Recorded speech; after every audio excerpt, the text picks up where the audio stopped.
Di Kekaisaran Arcadia, terdapat garis keturunan bangsawan pendekar pedang yang disebut keluarga Cardinus.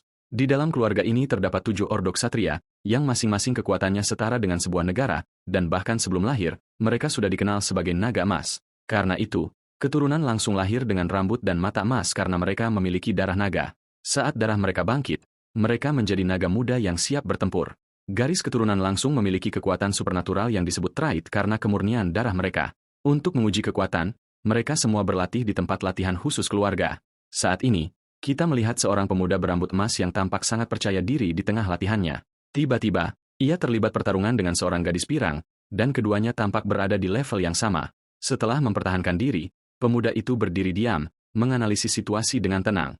Namun, gadis itu tampak tidak senang sama sekali dan menjadi sangat kesal. Sementara itu, di tempat lain, seseorang sedang mengamati dan berkata bahwa melawan 2 orang sekaligus akan sulit bahkan bagi nomor 1 sekalipun. Namun yang mengejutkan penonton, nomor 4 dikalahkan dalam sekejap mata. Dengan itu, sang gadis bersiap untuk serangan berikutnya, memegang pedangnya dengan sekuat tenaga. Kemudian serangan yang kuat dan cepat diluncurkan ke arah petarung itu. Gadis muda itu nyaris tidak percaya dengan apa yang dilihatnya dan matanya membelalak kaget. Serangan pemuda itu begitu cepat sehingga dia tidak bisa membaca gerakannya dan akhirnya terpukul. Sambil terbaring di tanah, dia bertanya-tanya bagaimana keturunan langsung bisa dikalahkan dengan begitu mudah. Pemuda pirang itu kemudian menatapnya dengan hina, mengatakan bahwa dia sama sekali tidak selevel dengannya. Dia bahkan mengatakan bahwa gadis itu lemah dan tidak ada bedanya dengan sampah dari keluarga cabang. Dengan itu, pemuda tersebut menyatakan bahwa pertarungan berakhir dan dialah pemenang dari seleksi ini. Adegan kemudian berpindah ke markas Ordo Ksatria keluarga Cardinus. Di dalam, beberapa ksatria mengamati hasil di layar sihir, dan di sana ada master pedang pap yang bertanya-tanya siapa yang layak masuk ke kelas khusus. Seorang bawahan menjawab bahwa terlepas dari bakat yang ada, hanya ada satu nomor 1 yang memenuhi syarat, William Cardinus. William mengalahkan nomor 2 dan nomor 4, dan sekarang mengambil lencana mereka sebagai bukti kemenangan. Sang master terkejut dan bertanya apakah nomor 2 bukannya seorang keturunan langsung, dan bawahannya mengonfirmasi hal itu. Adapun peserta ujian lainnya, hampir semuanya disingkirkan oleh William. Anggota keluarga cabang hampir semuanya tereliminasi, menyisakan hanya beberapa regu keturunan langsung. Fabian kemudian mengatakan bahwa penghalang garis darah belum rusak, karena nomor yang lebih rendah berarti kekuatan yang lebih besar. Penomoran menunjukkan bahwa peserta nomor 1 adalah yang terkuat di antara semua pemula dalam ujian tersebut. Master pedang kemudian berkomentar bahwa nomor 1 seharusnya berada di kelas khusus, tetapi kali ini berbeda. Saat bawahan itu hendak menyebutkan nama William untuk kelas khusus, ia diinterupsi. Seorang pria dengan janggut pirang meminta mereka untuk mengamati sedikit lebih lama dan sang master menanyakan alasannya. Dia menjelaskan bahwa masih ada satu keturunan dari keluarga cabang yang tersisa dan lebih baik menunggu untuk menilainya. Ketika ditanya tentang nomornya, pria itu mengungkapkan bahwa itu adalah peserta nomor 25. Fabian mengatakan bahwa bahkan di antara garis keturunan kolateral, cabang, beberapa ada yang berhasil menonjol, jadi dia pasti hebat. Namun pria lain mengatakan untuk tidak berharap banyak padanya, meskipun dia masih memiliki sedikit harapan. Fabian, bagaimanapun, mempercayai kepala instruktur karena dia tahu pasti ada alasan kuat di baliknya. Pada saat itu, instruktur mengungkapkan bahwa nama nomor 25 adalah Leonard Cardinus. Dia mengatakan bahwa beberapa hari yang lalu, pemuda itu mulai menonjol dan mengalahkan semua orang di jalannya. Bawahan itu terkejut mengetahui bahwa pemuda itu naik dari nomor 31 ke 25. Instruktur kemudian menyuruhnya melihat monitor agar tidak melewatkan apa yang sedang terjadi. Layar kemudian menunjukkan duel 1 lawan 1 yang akan terjadi antara kedua peserta. Pemuda pirang itu, William, mengejek Leonard, mengatakan bahwa dia berani karena datang sendirian, tetapi dia tidak akan memudahkannya. Leonard hanya menjawab, baguslah, karena dia juga tidak berniat main-main dalam pertarungan ini. Mata pemuda itu kemudian berubah menjadi merah saat dia menatap lawannya dengan serius. Dengan marah, nomor 1 melepaskan auranya dan menyebut lawannya sampah yang tidak berarti. Dia kemudian berteriak agar Leonard menghunus pedangnya karena dia akan menyesal telah menantangnya. Pemuda berambut merah, Leonard, mengamati nomor 1 dan menyadari bahwa kehadirannya benar-benar berbeda. Sambil menyeringai, dia berpikir, mari kita lakukan, dan bersiap untuk pertempuran yang akan datang. Leonard kemudian menyuruh lawannya untuk menunjukkan kemampuannya karena dia akan membuatnya menyesal juga. Dia berpikir bahwa ini adalah kesempatannya untuk melihat sejauh mana dia bisa melangkah dengan kekuatannya saat ini. Pada saat itu, dia menerjang dengan kecepatan tinggi menuju lawannya yang sudah menunggu. William kemudian melompat ke udara untuk melakukan serangan tebasan bawah yang kuat. Nomor 1 yang geram menyerang sambil berteriak bahwa dia akan menghancurkan lawannya beserta pedang kayunya. Layar dipenuhi dengan energi saat kedua pedang kayu itu akan berbenturan. Nomor 1 terkejut melihat kekuatan serangan lawannya yang tampak lebih unggul. Akibat benturan pedang kayu tersebut, gelombang kejut yang besar tercipta di antara keduanya. Dan setelah adu pukulan, William terpental ke belakang, benar-benar kalah telak. Leonard menatap pedang kayunya yang patah, tidak mengerti bagaimana hal itu bisa terjadi. Sementara itu, William sangat marah karena senjatanya tidak seharusnya dipatahkan oleh seorang pemula. Dia kemudian berteriak bahwa lawannya sedang mengejeknya dan melepaskan aura biru yang kuat. Dengan itu, keduanya melanjutkan pertarungan dengan kecepatan yang luar biasa, saling bertukar serangan sengit. Leonard dengan lihai menangkis serangan emas, menunjukkan keahliannya yang luar biasa, bahkan saat menghadapi serangan ganas William. Nomor 25 tetap tenang dan menghindari segalanya. Menonton pertarungan tersebut, salah satu instruktur mencatat bahwa gaya Leonard bukanlah gaya keluarga Cardinus, tetapi dia terkesan dengan gerakan pemuda itu karena tidak ada energi yang terbuang sia-sia. Selain itu, pemuda itu memblokir segalanya dengan kekuatan minimal dan bahkan belum benar-benar menyerang.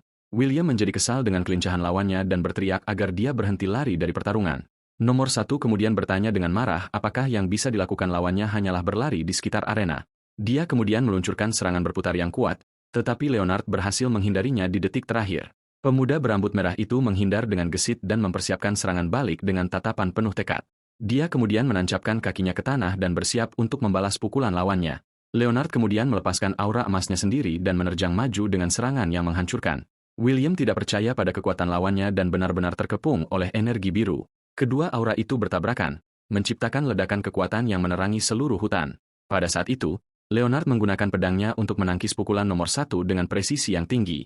Dia kemudian berjalan dengan tenang, mengakui bahwa kekuatan lawannya memang nyata. William semakin kesal dan menuduh pemuda itu hanya banyak bicara sementara hanya menghindar. Nomor 1 menuntut agar dia bertarung dengan serius, tetapi sang protagonis tampaknya baru saja melakukan pemanasan. Leonard kemudian melompat ke belakang, menjaga jarak dan mempersiapkan langkah berikutnya. Dia menyadari bahwa lawannya tidak hanya memiliki kekuatan, tetapi juga penilaian yang tajam dalam pertempuran. William bersiap untuk serangan yang menentukan sambil memikirkan cara mengalahkan naga hitam tersebut. Sementara itu, Leonard berpikir bahwa yang kurang darinya adalah insting yang ditempa dalam panasnya pertempuran. Dia mengakui bahwa hanya menjadi peserta elit masih merupakan batasan bagi potensi sejatinya. Dalam bentrokan aura yang membara, William menyatakan bahwa inilah batas kemampuan Leonard. Namun di saat berikutnya, mata nomor 1 dipenuhi dengan keheranan dan ketidakpercayaan. Leonard melompati William dan mendaratkan pukulan kuat yang membuatnya terkejut. Peserta pemula lainnya menonton dengan kaget, tidak percaya bahwa nomor 25 bertarung secara seimbang. Para pemula lainnya terkejut karena dia tampak seperti orang yang benar-benar berbeda. Dengan tatapan terfokus, pemuda itu bersiap untuk mengakhiri pertempuran sekali dan untuk selamanya. Dia kemudian berlari dengan kecepatan yang mengesankan, menghilang dari pandangan lawannya. Nomor 1 panik karena dia kehilangan jejak lawannya dan tidak tahu di mana dia berada. Tiba-tiba, Leonard muncul dari belakang, siap memberikan pukulan terakhir kepada William. Pemuda pirang itu tidak percaya bahwa anggota keluarga cabang bisa begitu kuat. Dengan tatapan dingin, Leonard dengan tegas menyatakan bahwa nomor 1 telah kalah dalam pertempuran. Sebuah pukulan terakhir yang menghancurkan kemudian membuat William terpental, mengakhiri pertarungan. Kalah telak, nomor 1 jatuh ke tanah tanpa kekuatan untuk bangun. Sang pemenang kemudian berpikir bahwa dengan dirinya yang dulu, meraih kemenangan ini akan mustahil. Tetapi sekarang dia mengingat semuanya karena ingatannya akhirnya telah kembali sepenuhnya. Dia mengingat kehidupan masa lalunya sebagai Len, kaisar pedang terbesar yang pernah ada. Ia mengingat kehidupannya sebagai Ren, pria yang menempuh jalan pedang untuk menjadi yang terkuat. Di kehidupan masa lalunya, ia mampu membelah langit dan mencapai ranah yang sanggup menghancurkan gunung. Dengan itu, ia meraih gelar kaisar pedang hanya dengan kekuatannya sendiri. Namun, meski memiliki semua kekuatan itu, ia tetap merasa tidak puas dan menantang sang iblis surgawi. Pertempuran antara keduanya berlangsung selama berhari-hari, dan intensitasnya benar-benar melampaui batas manusia. Pertarungan itu begitu sengit hingga dikatakan telah mengubah peta wilayah tersebut, dan hasil dari pertarungan epik itu bukanlah apa yang diharapkan sang pendekar pedang. Pada akhirnya, iblis surgawilah yang tetap berdiri di tengah pemandangan kehancuran total. Ren kalah. Ia tidak mengerti mengapa, karena ilmu pedangnya seharusnya sudah benar-benar sempurna. Ia pun bertanya mengapa pedangnya bahkan tidak bisa menggores lawannya sedikitpun. Sambil tersenyum, iblis surgawi menjawab bahwa masalahnya terletak pada hal mendasar, fundamental. Ia menjelaskan bahwa Ren tidak pernah benar-benar memahami pedang dan memuji keberaniannya karena telah menantangnya. Namun, kurangnya pengalaman Ren dalam mengabaikan hal-hal dasar menjadi kesalahan fatalnya di akhir hayat. Sang pendekar pedang kemudian merenungkan tentang kurangnya dasar-dasar tersebut, menyebutnya sebagai penghinaan yang klise. Sang iblis kemudian berkata bahwa bagi seekor anjing liar yang menantangnya dan bertarung begitu keras adalah hal yang luar biasa. Ia menyatakan bahwa legenda Ren akan berakhir di sana dalam kekalahan total. Akhirnya, sang pemenang memberikan penghormatannya dan menyuruh sang kaisar pedang untuk beristirahat dengan tenang. Di saat itu, Ren berpikir tentang bagaimana ia dikenal oleh semua orang sebagai kaisar pedang. Dan meski dengan semua kekuatannya, Ia tidak percaya semuanya berakhir begitu mudah. Harapan terakhirnya hanyalah satu kesempatan lagi untuk mencoba semuanya dari awal. Sang pendekar pedang bertanya-tanya apakah pedangnya kali ini akan mencapai targetnya. Dan demikianlah legenda Kaisar Pedang berakhir. Namun, di saat itu pula, sebuah legenda baru akan segera dimulai di tempat yang tidak pernah dibayangkan siapapun. Kembali ke masa kini, protagonis kita tiba-tiba terbangun dengan kaget. Sambil duduk di tanah, bocah itu benar-benar bingung, tidak memahami situasinya. Ia menyadari bahwa ia memimpikan hal itu lagi, sementara seorang peserta pelatihan menyadari bahwa bocah berambut pirang itu masih hidup. Peserta lain mendekat dan salah satu dari mereka berkomentar bahwa ia mengira bocah pirang itu sudah tamat. Namun, salah satu perundung menyadari ada sesuatu yang berbeda di mata protagonis kita. Salah satu penyerang kemudian memutuskan untuk terus menghajarnya dan melayangkan pukulan ke wajah bocah pirang itu. Namun, dalam sekejap, tatapan mata bocah itu berubah, menjadi sangat fokus dan serius. Yang mengejutkan si penyerang, sang protagonis berhasil menghentikan pukulan itu hanya dengan satu tangan. Penyerang itu benar-benar terkejut, tidak percaya serangannya bisa dihentikan. Teman-temannya juga tercengang dan tidak percaya ia berhasil menangkis pukulan tersebut. Sang protagonis sendiri terkejut karena tubuhnya bergerak sendiri berdasarkan insting murni. Dengan kekuatan yang mengejutkan, ia meremas tinju penyerang itu, membuatnya tidak mampu bereaksi. Si perundung mulai merasa kesal dengan sikap bocah itu dan mencoba melepaskan diri dari cengkeramannya. Dengan geram, si penyerang mengambil pedang kayu dan menyuruh bocah itu untuk tidak sombong. Ia kemudian menyerang dengan sekuat tenaga, mengatakan bahwa si protagonis hanya beruntung saja. Namun, sang protagonis menghindar dengan ketangkasan yang luar biasa dan tanpa usaha berarti. Mata si penyerang membelalak dan ia tidak percaya bocah itu menghindar lagi. Sekali lagi, bocah itu menyadari tubuhnya bergerak sepenuhnya dengan sendirinya. Seolah-olah ada kekuatan tak dikenal yang memandu semua gerakan tempurnya. Dengan gerakan yang cepat dan tepat, ia menyerang balik dan menjatuhkan si perundung ke tanah. Ia kini benar-benar yakin bahwa ada sesuatu yang membimbing gerakannya. Yang lain menyadari bahwa itu bukan keberuntungan dan bahwa dia hanya mempermainkan mereka selama ini. Sang protagonis tampak seperti orang yang berbeda karena sebelumnya ia bahkan tidak bisa melawan. Salah satu perundung membentak temannya yang ketakutan agar tidak menciut dan terus bertarung. Si penyerang merasa kesal karena ini adalah orang tidak berguna yang sama yang mereka tindas selama ini. Jadi, keduanya memutuskan untuk menyerang bersama demi menjatuhkan bocah itu sekali dan untuk selamanya. Dengan sedikit senyum di wajahnya, sang protagonis akhirnya mengerti apa yang terjadi. Ia kemudian menyatakan dengan penuh percaya diri bahwa ia akhirnya mengingat segalanya tentang kehidupan masa lalunya. Dengan ingatan barunya, sang protagonis dengan mudah menjatuhkan salah satu penyerang dengan sebuah tendangan. Ia kemudian melompat melewati perundung lainnya saat ia bersiap untuk menyerang. Dengan satu pukulan cepat dan tepat, bocah pirang itu memukul jatuh penyerang kedua. Demikianlah kedua perundung itu tergeletak di tanah, kalah telak oleh si bocah. Ia kemudian berpikir tentang bagaimana ia selalu mengalami mimpi-mimpi aneh ini sepanjang hidupnya. Itu adalah mimpi tentang seorang pria yang bertarung di bawah langit merah dengan jubah panjang dan rambut putih. Pemuda itu sempat sangat tersiksa oleh mimpi-mimpi ini sehingga ia tidak bisa fokus pada pelatihannya. Namun sekarang ia akhirnya memahami semua yang terjadi padanya. Kehidupan pria itu kini muncul kembali dengan jelas di benaknya. Ia akhirnya mengerti bahwa ia adalah reinkarnasi dari Ren sang Kaisar Pedang. Bocah itu terkejut karena ia tidak percaya reinkarnasi itu nyata. Mendengar hal ini, ia bertanya-tanya apakah keinginan putus asanya dari saat-saat terakhirnya menjadi kenyataan. Tiba-tiba ia merasakan sakit dan menyadari kelemahan tubuhnya yang sekarang. Lengannya terasa nyeri hanya karena mengayunkan pedang kayu latihan sedikit saja. Ia menyadari rasa sakit itu adalah hasil dari latihan dengan cara yang benar-benar salah. Namun mulai sekarang, dengan ingatannya, ia tahu persis apa yang perlu ia lakukan dengan teknik-teknik barunya. Ia berjanji bahwa ia akan tumbuh kuat tanpa batas. Ren tidak bisa melakukannya, tetapi Leonard yang sekarang pasti akan mencapai puncak. Ia akan menggunakan segala cara untuk menjadi kaisar pedang terkuat. Sementara itu, di dalam kamp pelatihan Chardinis, 3 orang terluka. Karena cedera mereka akan benar-benar tidak berguna untuk pelatihan lapangan. Salah satu siswa mengatakan kekuatan tempur mereka akan menurun, tetapi itu tidak akan menjadi masalah. Kemudian ia menyebutkan bahwa orang yang menjatuhkan mereka bertiga bertindak sendirian dan yang bertanggung jawab adalah nomor 381, dan itu semua terjadi dalam sekejap. Bocah yang lain kemudian bertanya berapa nomor dari 3 orang yang dikalahkan tersebut. Siswa itu menjawab bahwa mereka adalah nomor 329, 257, dan 133. Bocah itu terkejut karena itu adalah nomor-nomor yang lebih tinggi dari yang ia duga. Ia merasa khawatir karena jika seseorang seperti itu bergabung dengan faksi lain, keseimbangan kekuatan akan bergeser. Pada saat itu, sebuah tangan menyentuh bahunya, menginterupsi pikirannya. Nomor 5 kemudian menyuruhnya untuk menjaga ucapannya dan tidak perlu meributkan. Sampah, semacam itu. Ia kemudian memerintahkan bocah itu untuk mengumpulkan beberapa orang dan membawa nomor 381 kepadanya. Dalam ingatannya, Sesosok figur mengatakan bahwa mereka akan memberinya hadiah untuk perjalanannya ke alam baka. Sosok itu mengungkapkan bahwa alasan ia tidak bisa maju adalah karena ia terlalu lama menciptakan fondasi energinya. Sang lawan berkata bahwa jika fondasinya sudah dibangun saat ia masih muda, hasilnya akan berbeda. Dengan itu, ia merenung bahwa hasil pertarungan mungkin bisa berbeda jika ia berlatih lebih awal. Kembali ke masa kini, bocah itu berpikir bahwa hal itu benar karena ia sudah melewati usia ideal.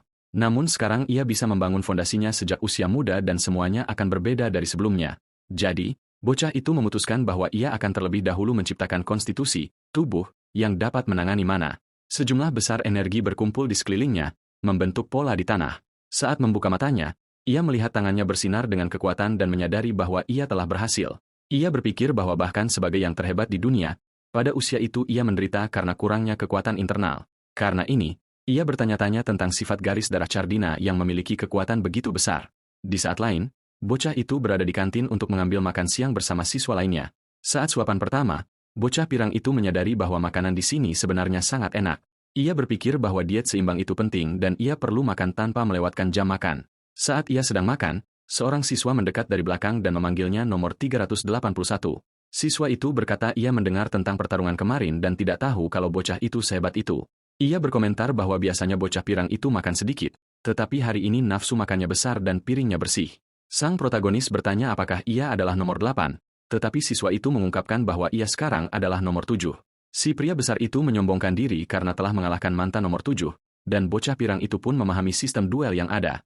Tidak gentar dengan kekuatannya, sang protagonis langsung ke inti permasalahan dan bertanya apa yang ia inginkan.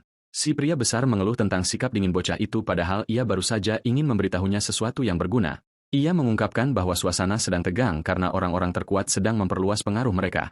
Bocah itu kemudian menyandarkan tangannya di meja sambil mendengarkan penjelasan tersebut dengan saksama. Leonard mengatakan ia sudah tahu dan menyebutkan bahwa mereka memiliki rambut pirang dan mata emas. Mendengar hal ini, nomor 7 menjadi gugup dan meminta bocah pirang itu untuk berhati-hati agar tidak terdengar orang lain. Sang protagonis kemudian kehilangan kesabarannya dan menyuruh yang lain untuk langsung ke inti pembicaraan. Merasa kesal, siswa itu menggemertakkan giginya melihat kepribadian baru bocah tersebut. Dia kemudian berteriak bahwa jika mereka tidak bekerja sama, mereka tidak akan selamat, dan bertanya apa yang direncanakan oleh bocah pirang itu. Si pria besar mengungkapkan bahwa lebih dari separuh dari 500 siswa sudah bergabung dengan mereka. Itulah sebabnya dia berencana untuk bekerja sama dengan nomor 3 dan 9, lalu mengundang sang protagonis untuk bergabung. Namun, bocah pirang itu segera menolak, mengatakan bahwa dia tidak termasuk di kelompok manapun. Dia berterima kasih atas informasinya dan pergi, meninggalkan siswa tersebut dalam keadaan syok. Nomor 7 merasa bingung dan bertanya-tanya apakah bocah itu terpukul kepalanya, karena dia bukan orang yang dia kenal sebelumnya. Di luar, sang protagonis berjalan sendirian melewati halaman akademi. Tiba-tiba, dia berhenti dan bertanya apakah ada orang di sana yang memiliki urusan dengannya. Sebuah suara misterius bertanya apakah makanannya enak. Namun saat suara itu mendekat, dua siswa muncul dan salah satunya mengatakan dia punya banyak hal untuk dibicarakan, tetapi ada sesuatu yang lebih penting. Bocah yang sama kemudian berteriak pada bocah pirang itu bahwa nomor 1 memanggilnya. Dia bilang dia akan melupakan apa yang terjadi kemarin karena sang bos telah menaruh minat padanya. Sang protagonis berpikir bahwa semua ini terlihat sangat profesional bagi sekumpulan anak-anak yang bermain faksi-faksian. Tanpa peduli, bocah itu mengatakan dia tidak tertarik dan menyuruh mereka berdua pergi. Merasa kesal, salah satu perundung menyebutnya tidak berguna dan menyerangnya dengan pedang. Serangan cepat itu mengarah ke bocah itu, yang tetap diam sepenuhnya. Dengan gerakan cepat, bocah pirang itu mendekat dan menghentikan pedang tersebut hanya dengan tangannya. Bocah itu kemudian berpikir bahwa kemampuan fisik tubuh ini benar-benar luar biasa. Selanjutnya, sang protagonis membalas serangan dengan pukulan penuh energi merah. Si perundung terkejut, tidak percaya bahwa dia diserang dengan tangan kosong. Kemudian dengan gerakan yang presisi, bocah pirang itu melucuti senjata lawannya, membuat pedangnya melayang terbang. Tanpa membuang waktu, sang protagonis mendaratkan pukulan kuat ke dada lawannya. Bocah itu mencatat bahwa nomor lawan tersebut adalah 157 dan dia cukup terampil. Dengan satu lawan yang sudah tumbang, yang lainnya bersiap untuk bertarung sementara bocah pirang itu memikirkan tentang garis keturunan Cardinas. Sang protagonis kemudian menghadapi perundung satunya dan bertanya apakah dia masih ingin melanjutkan pertarungan. Siswa itu menolak untuk menyerah dan berteriak pada bocah pirang itu agar berhenti bersikap sombong dan maju bertarung. Mendengar itu, sang protagonis menyadari bahwa lawan barunya ini adalah nomor 98. Memahami situasinya, bocah itu menghilang begitu saja di depan lawan yang terkejut. Dia kemudian berkata akan melakukan apa yang diinginkan lawan dan melakukan serangan terakhir. Dengan satu serangan, si perundung terpental keras ke dinding bangunan. Dengan demikian, lencana nomor 98 terbang di udara setelah kekalahan tersebut. Dari jendela yang pecah, sebuah suara berkomentar bahwa bocah itu hanya sedang mempermainkan lawannya. Pengamat bertopeng itu kemudian bertanya-tanya apakah bocah pirang itu selama ini menyembunyikan kekuatannya. Sang protagonis berbalik ke arah jendela, merasakan tatapan seseorang dari kejauhan. Mendengar hal ini, si pengamat terkejut karena bocah itu menyadari keberadaannya bahkan dari jarak sejauh itu. Dia adalah seorang pengamat para siswa dan berpikir ini akan menjadi peristiwa yang sangat menarik. Sambil mencatat sesuatu, dia berkata akan mengharapkan hal-hal besar dari nomor 381. Pemuda berambut emas itu kemudian berbalik dan berjalan pergi, meninggalkan lawan-lawannya yang telah kalah. Di tempat lain, sebuah teriakan mengumumkan bahwa nomor 98 sedang menuju ke tempat latihan. Seorang siswa yang terburu-buru meminta maaf karena menabrak seseorang dan menyebutkan tentang nomor 9. Seorang gadis pirang kemudian bertanya apakah nomor 1 mengirimnya untuk menjemput nomor 98. Dia adalah nomor 2, berita Cardinas, dan mengatakan dia telah mendengar tentang seseorang yang luar biasa belakangan ini. Verita berada di dekat para antek yang dikalahkan dan berkomentar bahwa mereka adalah peringkat tinggi. Tiba-tiba siswa lain terpental keras ke arah gadis pirang itu. Sang protagonis muncul dan menendang lawan baru yang, karena tidak sabar, menyuruhnya bergabung dengan skuad mereka. Bocah itu berkata dia sudah menolak dan bertanya berapa kali dia harus mengulanginya. Dengan itu, dia menyerang lawan lain yang memakai lencana nomor 25. Dalam gerakan cepat, bocah pirang itu merenggut lencana dari dada siswa yang ketakutan itu. Dia kemudian memegang lencana itu dengan penuh kemenangan sementara lawan yang kalah menggerutu di tanah. Melihat hal ini, gadis yang menyaksikan pertarungan dari jauh mulai mendekati bocah itu perlahan. Dia mengucapkan selamat atas promosinya ke nomor 25 dan bertanya apakah bocah itu mengenalnya dengan mata emasnya. Gadis itu menyatakan bahwa dia bisa melihat konstitusi tubuh bocah pirang itu yang aneh. Dia menyadari aliran energi unik yang mengalir melalui tubuh protagonis muda tersebut. Dia kemudian mengomentari lencana nomor 25 yang dipegang bocah itu di tangannya. Sang protagonis menyadari kemampuannya adalah kewaskitaan, clairvoyance, dan menganggapnya sangat menarik. Dia kemudian memahami bahwa ini adalah kemampuan kuat yang layak untuk nomor 2. Gadis pirang itu mempertanyakan mengapa bocah itu tidak ingin bergabung dengan grup untuk pelatihan. Pada saat itu, siswa lain muncul dan menyuruh gadis itu diam. Pendatang baru itu adalah William Cardinas, nomor 1, dan dia memarahi gadis itu karena terlalu banyak bicara. Sementara itu, siswa yang dikalahkan sebelumnya tetap berada di tanah dalam kesakitan. Dengan tatapan menghina, William mendekati antek yang tumbang itu dan menyebutnya sampah. Sang protagonis menghadapi nomor 1 dan menyadari bahwa dia memiliki aura yang mencolok. Dengan itu, bocah berambut pirang itu mulai berjalan menuju pahlawan kita. Nomor 1 berhadapan langsung dengan pemuda itu dan berkata bahwa dia akhirnya menemukannya. Tanpa merasa terintimidasi, sang protagonis mengatakan dia masih bisa bertarung dan menantangnya berduel. Mendengar hal ini, nomor 2 tidak bisa menahan diri dan mulai tertawa terbahak-bahak melihat situasi tersebut. Gadis pirang itu berkomentar bahwa dia menarik karena dia belum pernah melihat orang berbicara kepada William seperti itu. Nomor 1 mengatakan dia hanya datang untuk melihat bocah itu dan berbalik untuk pergi bersama kelompoknya. Sebelum pergi, dia memperingatkan nomor 25 untuk tidak menyesali provokasinya. Sang protagonis tersenyum pada ancaman itu dan memikirkan tentang latihan bersama. Dia berpikir bahwa latihan besok akan menjadi ajang pembentukan faksi. Keesokan harinya, seorang instruktur berjubah merah bertanya apakah semua siswa telah tiba. Asistennya kemudian mengonfirmasi bahwa semua peserta hadir di lokasi. Asisten tersebut melaporkan bahwa saat tiba waktunya untuk membentuk tim, seorang siswa yang tidak biasa muncul. Instruktur senior Bruno kemudian memintanya untuk menjelaskan semuanya secara rinci. Sang asisten mengungkapkan bahwa siswa tersebut berpartisipasi sendirian, dan instruktur mempertanyakan aturannya. Latihan lapangan akan dilakukan di hutan besar Cardinas. Di sana mereka harus bertahan hidup sendiri dan tidak ada batasan ukuran tim. Dengan itu, kelompok terbesar adalah skuad A yang dipimpin oleh nomor 1 yang terkenal.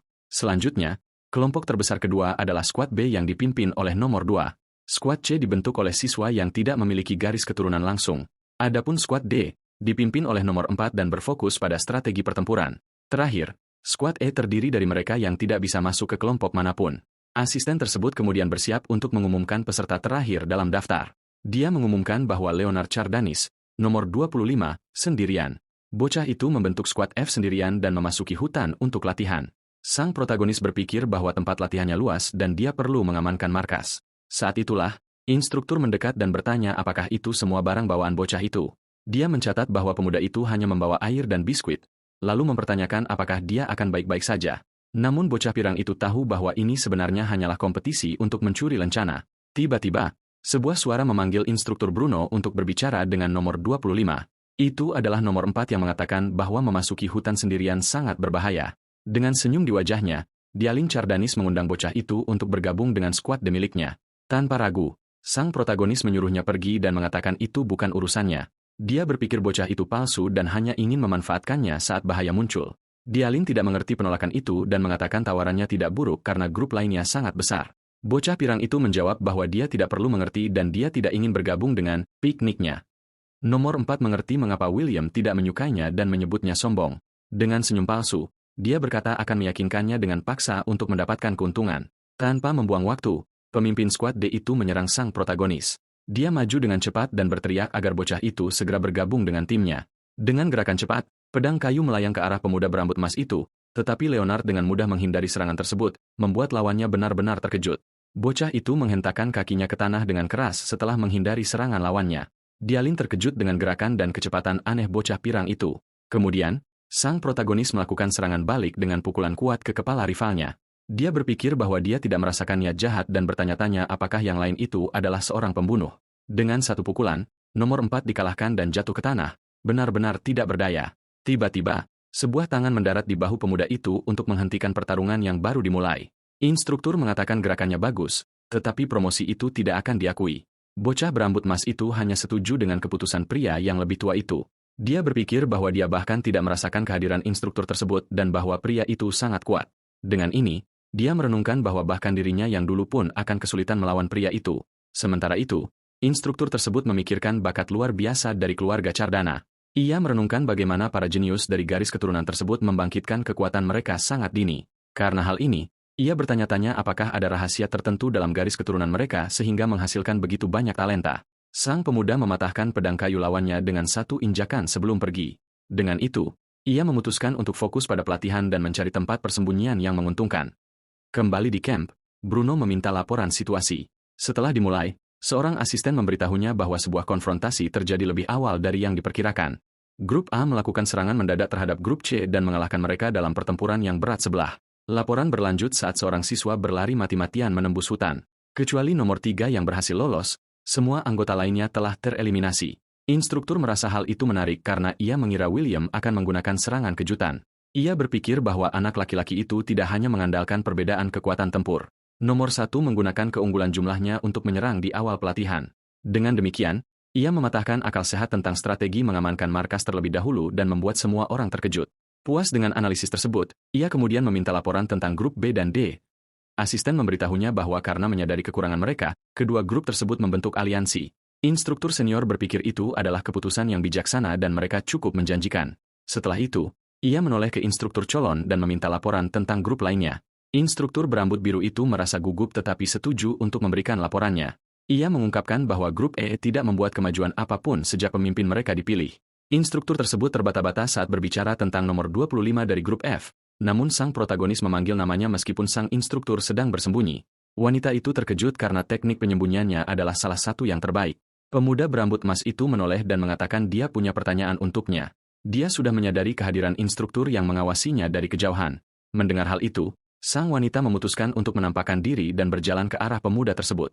Ia kemudian muncul di depan pemuda itu dan menanyakan apa pertanyaannya. Pemuda pirang itu menunjuk ke sebuah gua dan mengatakan dia ingin menggunakannya, tetapi gua itu sudah ada pemiliknya. Sang wanita bertanya apakah makhluk di dalam gua itu adalah binatang yang dijinakkan oleh Cardinas. Bersamaan dengan itu, seekor serigala biru besar muncul dari sarangnya, dan pemuda itu berkata dia tidak ingin menyakitinya. Instruktur mengonfirmasi bahwa itu adalah Dire Wolf, namun mengatakan mustahil bagi seorang siswa untuk mengalahkannya. Sang instruktur berpikir untuk menyelamatkannya jika perlu dan ingin melihat apakah pemuda itu hanya menggertak. Sang protagonis menghadapi binatang itu dan berkata bahwa jika dia mengalahkannya, dia bisa menggunakan gua tersebut. Dengan senyuman, wanita itu mengiyakan, tetapi hanya jika dia berhasil mengalahkannya tanpa membuang waktu. Serigala itu melompat dengan kuat ke arah si pemuda. Pemuda itu bersiap dan berkata bahwa untuk ukuran hewan peliharaan, gerakannya cukup bagus. Dia menyerang binatang itu dan meminta maaf, karena dia membutuhkan tempat itu untuk tidur. Serigala itu melolong kesakitan saat terkena hantaman sang protagonis. Makhluk itu jatuh ke tanah, terkejut oleh kekuatan serangan yang tak terduga. Dengan lapar, binatang itu menggeram, menunjukkan taringnya yang tajam pada lawannya. Aura biru menyelimuti hewan itu saat bersiap untuk serangan berikutnya. Pemuda pirang itu merasakan niat bermusuhan dan menyadari bahwa serigala itu telah kehilangan akal sehatnya.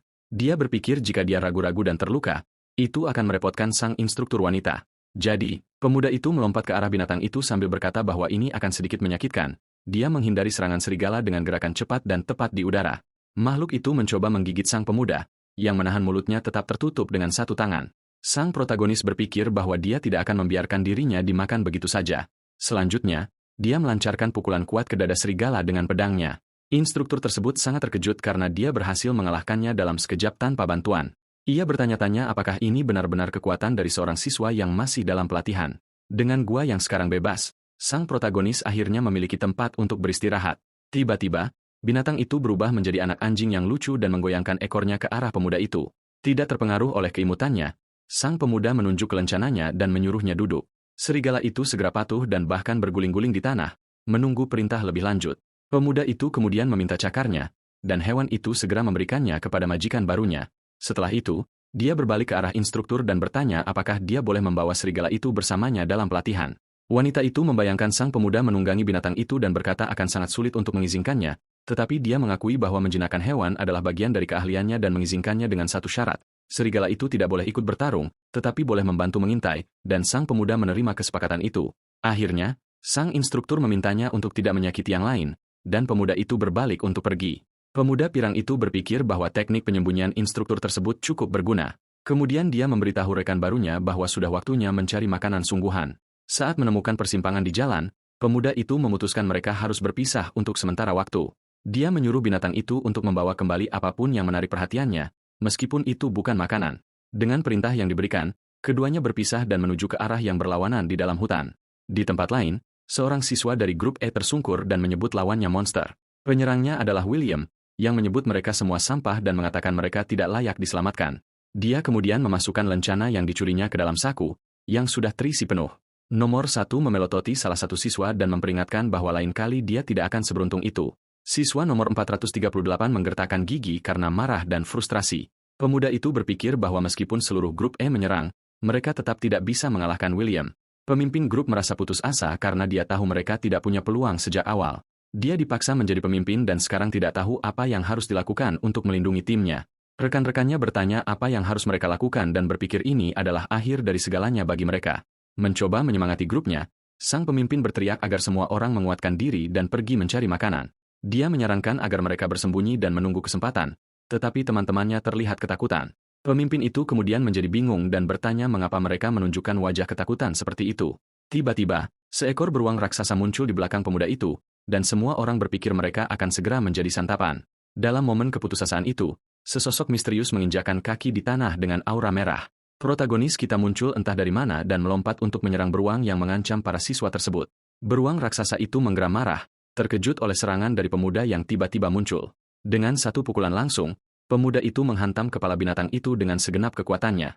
Melihat hal ini, pemimpin grup E terkejut mengenali orang yang menyelamatkan mereka. Hanya dengan satu pukulan, sang protagonis menjatuhkan beruang tersebut, yang kini pingsan. Kelompok siswa itu mengenali pemuda tersebut dan bertanya-tanya apakah dia adalah nomor 25. Dia berdiri di atas makhluk yang telah dikalahkannya sementara para siswa menatapnya.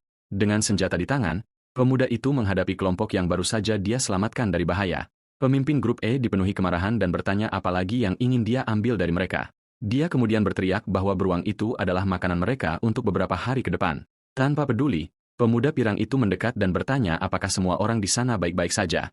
Pemimpin itu benar-benar bingung dengan pertanyaan tak terduga dari penyelamatnya. Dengan tenang, pemuda berambut emas itu mengulangi bahwa dia hanya ingin tahu apakah mereka baik-baik saja. Siswa itu menjawab dia tidak terluka, dan pemuda pirang itu berbalik untuk pergi tanpa kata-kata lain. Dia menjelaskan bahwa dia hanya datang untuk membantu karena situasinya tampak sangat berbahaya. Pemuda pirang itu berkata tujuannya adalah untuk berlatih dan dia bisa mendapatkan makanannya sendiri. Dengan itu, dia berbalik dan berjalan pergi, mengatakan dia akan memilih lawannya dengan hati-hati. Sang pemimpin berpikir tentang bagaimana pemuda itu menjadi nomor 25 begitu cepat. Dengan rasa syukur, dia mengakui bahwa sekarang dia berutang budi pada pemuda pirang itu. Berkat dia, sang pemimpin dan grupnya berhasil menghindari eliminasi dari pelatihan. Namun sang pemuda mengatakan itu bukan niatnya dan terus melanjutkan perjalanannya di hutan. Tiba-tiba, para siswa mendengar suara aneh yang datang dari hutan dan menjadi waspada. Dari kegelapan muncul seekor makhluk raksasa dengan mata biru yang menyala dan bulu biru. Serigala raksasa itu membawa gadis nomor 3 yang tidak sadarkan diri di mulutnya. Saat kelompok itu panik, sang protagonis dengan tenang menyuruh binatang raksasa itu duduk. Hewan itu segera patuh dan meletakkan gadis itu di tanah tanpa melukainya. Pemimpin grup E terkejut melihat bahwa gadis itu adalah nomor 3 yang terkenal. Dia khawatir tentang kondisinya, tetapi tahu lencananya bisa menyelamatkannya. Meskipun terlihat seperti anak anjing yang lucu bagi sang protagonis, binatang itu tetap menakutkan bagi para siswa lainnya. Sang protagonis menyadari bahwa luka-lukanya cukup serius dan memikirkan siapa yang melakukan ini. Dia bertanya-tanya apakah itu dilakukan oleh monster, atau mungkin nomor 1 atau 2 yang bertanggung jawab. Pemuda berambut emas itu menoleh ke grup tersebut dan bertanya apakah mereka tidak ingin dieliminasi. Dia kemudian menawarkan beruang itu sebagai makanan dengan imbalan tidak mengambil lencana mereka. Dengan kesepakatan yang dibuat, sang protagonis menasihati grup tersebut agar tidak terlalu terikat pada nomor, peringkat, mereka. Dia kemudian mengucapkan selamat tinggal dan pergi bersama serigala raksasanya serta gadis yang pingsan itu.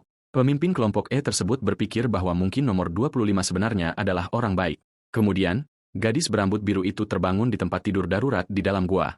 Dia bangun dengan bingung dan bertanya-tanya di mana dia berada dan bagaimana dia bisa sampai ke tempat itu. Gadis muda itu menyadari lengannya telah diperban dan mempertanyakan siapa yang mengobatinya. Tiba-tiba, dia mendengar suara dan melihat pemuda berambut emas di pintu masuk gua. Sebelum pemuda itu sempat mengatakan apapun, si gadis menyerangnya dengan tendangan udara yang kuat. Pemuda itu membela diri dan berkata bahwa kakinya tampak baik-baik saja. Dengan marah, gadis berambut biru itu berteriak agar dia segera mengembalikan lencananya. Pemuda itu bingung karena dia tidak ingat telah mengambil lencana tersebut. Dia kemudian melihat ke dadanya dan menyadari bahwa dia mengambilnya secara tidak sengaja saat situasi kacau sebelumnya. Gadis itu berlari ke arahnya untuk mengambil kembali lencananya secara paksa. Dia berterima kasih karena telah menyelamatkannya, tetapi memperingatkan bahwa dia tidak akan menyerahkan lencananya begitu saja. Pemuda pirang itu mengajaknya makan dan mengatakan bahwa dia tidak berniat mengambil apapun. Dia kemudian menyuruhnya untuk tidak malu karena ada banyak makanan untuk mereka berdua. Sambil makan, pemuda itu bertanya tentang luka-lukanya dan apa yang terjadi. Dia bertanya apakah dia bertemu monster, tetapi gadis itu membantahnya dengan mulut penuh makanan. Dia mengungkapkan bahwa kelompoknya disergap tepat setelah mendirikan markas di hutan. Mereka kalah telak dan tidak memiliki kesempatan untuk benar-benar melawan. Sebagai pemimpin, dia merasa malu karena tidak bisa melakukan apapun untuk membantu. Pemuda itu berkata bahwa bertarung melawan jumlah orang yang banyak itu berbeda dan mereka kurang pengalaman. Dengan itu, dia mengatakan bahwa serangan mendadak dan penyergapan adalah cara untuk menang. Sang protagonis kemudian bertanya apakah nomor 1 yang melukai lengannya. Gadis itu membenarkannya dan berkata bahwa dia berada di level yang sangat berbeda. Dia merasa kesal karena teringat tidak mendapat kesempatan bertarung dengan layak saat penyergapan. Gadis itu berkata tidak ada alasan bagi kurangnya kekuatan pasukannya. Pemuda pirang itu tersenyum dan berpikir bahwa semangat juangnya tidak hilang meski kalah. Dia berpikir gadis muda itu memiliki potensi untuk menjadi pejuang yang hebat. Dia menganalisis situasi dan mengatakan bahwa jika terus begini, pasukan lain akan segera jatuh. Gadis itu terpikir untuk membentuk aliansi. Tetapi si pemuda pirang mengatakan semangat tim yang menang saat ini sedang tinggi. Namun, sang protagonis tahu bahwa nomor 1 pasti sudah bersiap menghadapi penyergapan. Mendengar hal itu, si pemuda berkata bahwa caranya adalah dengan menyerang titik lemah mereka, dan si gadis bertanya apa titik lemah itu. Pemuda pirang itu mengungkapkan strateginya, fokuskan semua serangan hanya pada nomor 1. Dia menjelaskan bahwa seluruh tim berputar di sekelilingnya sebagai pilar pendukung. Saat pilar itu patah, tim akan menjadi kacau balau. Tanpa pemimpin, sisa kelompok hanya akan menjadi gerombolan yang tidak terorganisir dan mudah dikalahkan. Gadis itu berkomentar bahwa dia ingin balas dendam terhadap pemimpin rivalnya, dan si pemuda langsung membenarkannya. Dengan tatapan teguh, pemuda itu meminta gadis itu untuk mempercayainya. Gadis muda berambut biru itu terdiam sejenak memikirkan tawaran tersebut. Kemudian dengan senyum, dia bertanya apakah dia harus mulai memanggilnya sebagai pemimpin pasukan. Di tempat lain, pasukan A berjalan melewati hutan dan pemimpin mereka mengeluh tentang keterlambatan. Nomor 1 memberitahu rekannya agar tidak sabar karena waktu berpihak pada mereka. Rekannya berkomentar bahwa hasil pertempuran akan segera terlihat. Tiba-tiba, pemimpin pasukan A merasakan kehadiran seseorang dan menjadi waspada. Dia mengangkat tangannya dan memerintahkan semua orang untuk berhenti dan bersiap tempur. Seluruh kelompok segera berhenti dan mengambil posisi bertarung. Pemuda itu berkata bijaksana untuk mengetahui batasan diri, tetapi lebih baik jika mereka menyerah saja. Kemudian si pemimpin berteriak agar musuh-musuhnya berhenti bersembunyi dan menampakkan diri. Aliansi tersebut muncul dari semak-semak dan salah satu dari mereka terkejut karena mereka ketahuan. Kelompok yang dipimpin oleh Leonard menghadapi pasukan A dengan siap bertempur. Sang protagonis berkata bahwa singa itu memiliki indera penciuman yang lebih baik dari yang dia harapkan. Di samping nomor 1, seorang gadis tersenyum dan berkata bahwa mungkin itu adalah hidung anjing. Gadis itu berkata bahwa mereka yang berada di puncak dapat dengan mudah membaca pikiran orang-orang yang lebih lemah. Pemimpin musuh merasa kesal karena seseorang seperti Leonard berani menghalangi jalannya. Gadis itu menatapnya dengan senyum jahat dan memanggilnya sebagai noda pada keluarga Cardanus. Leonard bertanya apakah dia menikmati berlagak sombong dan membandingkannya dengan burung merak. Nomor 1 menjadi jengkel dan mengatakan itu adalah martabat, sambil menyebut Leonard tidak kompeten. Dipenuhi amarah, Dia menyerang dengan tebasan pedang yang kuat dan cepat. Serangannya menghantam tanah dengan kekuatan penuh dan menciptakan kawah besar di bumi. Kemudian kedua pasukan maju menyerbu dan pertempuran besar akhirnya dimulai. Aliansi tersebut berkumpul dan menyerang pasukan A dengan segenap kemampuan mereka. Di sisi lain, pemimpin musuh bersiap dan memerintahkan semua orang untuk memperkuat pertahanan. Pada saat aba-aba diberikan, kedua kelompok bentrok dan pertempuran besar dimulai di dalam hutan. Pada saat itu, nomor 2 teringat pertarungannya melawan pemimpin pasukan A. Dia ingat bahwa serangan pemuda itu begitu cepat dan berat hingga dia nyaris tidak bisa melihatnya. Gadis itu bertanya-tanya monster macam apa dia hingga memiliki kekuatan sebesar itu. Bahkan dengan bantuan magang lain, mereka bukan tandingan lawan tersebut. Nomor 1 menghentikan serangan rekannya hanya dengan satu tangan. Dengan mengejek, dia bertanya apakah trik itu saja yang bisa mereka lakukan. Kemudian pemimpin kelompok A melemparkan pemuda itu ke udara dengan mudah dan menghabisinya dengan pukulan kuat yang langsung membuatnya keluar dari pertarungan. Memanfaatkan gangguan tersebut, nomor 2 melihat celah dan menyerang dari belakang. Dia pikir lawan tidak akan sempat bertahan, tetapi pemuda itu sudah mengantisipasi gerakan ototnya. Tiba-tiba, gadis muda itu merasa celah tersebut terlalu besar dan menyadari itu adalah jebakan. Dia telah menunggu saat ini dari awal untuk menangkapnya secara mengejutkan. Dengan putaran cepat, pemimpin pasukan A berbalik untuk mencegat serangan. Dia menggunakan kecepatannya yang luar biasa untuk menjatuhkannya dan mendaratkan pukulan. Pemuda itu berkata dia lebih baik dari nomor 4, tapi lambat dalam menyadari situasi. Dia menjelaskan bahwa matanya yang memprediksi gerakan tidaklah sempurna, dan mengakhiri dengan mengatakan gerakannya lambat, tidak seperti nomor 25. Kilas balik berakhir dengan nomor 1 mengalahkan gadis itu dengan pukulan kuat. Saat sudah tergeletak di tanah, gadis itu mendengar pemuda itu berkata, dia bukan tantangan yang berarti. Dia kemudian menyuruh nomor 2 untuk mengakui kekalahannya karena dia tidak bisa menang. Dengan sikap superior, pemimpin kelompok itu menyatakan dirinya sebagai pemenang pelatihan. Tapi tiba-tiba sebuah suara berkata bahwa itu adalah kesimpulan yang terburu-buru, mengejutkannya. Kemudian Leonard muncul membawa salah satu rekannya yang pingsan. Nomor 1 menjadi geram dan bertanya apa yang dilakukan protagonis di sana. Pemuda itu menjawab bahwa dia hanya datang untuk membalas budi atas apa yang mereka lakukan pada pasukannya. Secara mengejek, pemimpin musuh tertawa dan berkata Leonard bahkan tidak punya pasukan. Pahlawan kita dengan tenang menjawab bahwa pada awalnya dia memang tidak punya. Nomor 1 bingung, tidak mengerti apa maksud sang protagonis. Leonard menyuruhnya untuk melihat, dan sekelompok besar murid magang menyerbu ke medan tempur. Mereka adalah murid-murid berperingkat rendah yang telah bergabung bersama untuk melawan mereka yang lebih kuat. Dengan itu, aliansi menyerang pasukan A dengan segenap kekuatan, dan pertempuran semakin intens. Salah satu dari mereka berteriak, ini adalah pemberontakan dari mereka yang disebut tidak berguna. Di tempat lain, sebuah kelompok merayakan keberhasilan karena mereka akan bertahan hidup dengan apa yang berhasil mereka dapatkan. Mereka semua mengangkat tangan dan mulai meneriakkan nama nomor 25, tetapi sang protagonis tiba-tiba muncul dan meminta maaf karena mengganggu perayaan mereka. Para pemuda itu kaget dengan kedatangan pemuda itu dan nomor 3 yang tidak terduga. Sang pahlawan mengulurkan tangan dan bertanya mengapa mereka tidak membentuk aliansi. Pemimpin kelompok itu menolak, mengatakan bahwa mereka lemah dan hanya akan menjadi beban. Leonard mengingatkan mereka bahwa dia sudah bilang untuk tidak terikat oleh nomor yang mereka terima. Dia menjelaskan bahwa nomor hanyalah label karena pelatihan setiap orang adalah sama.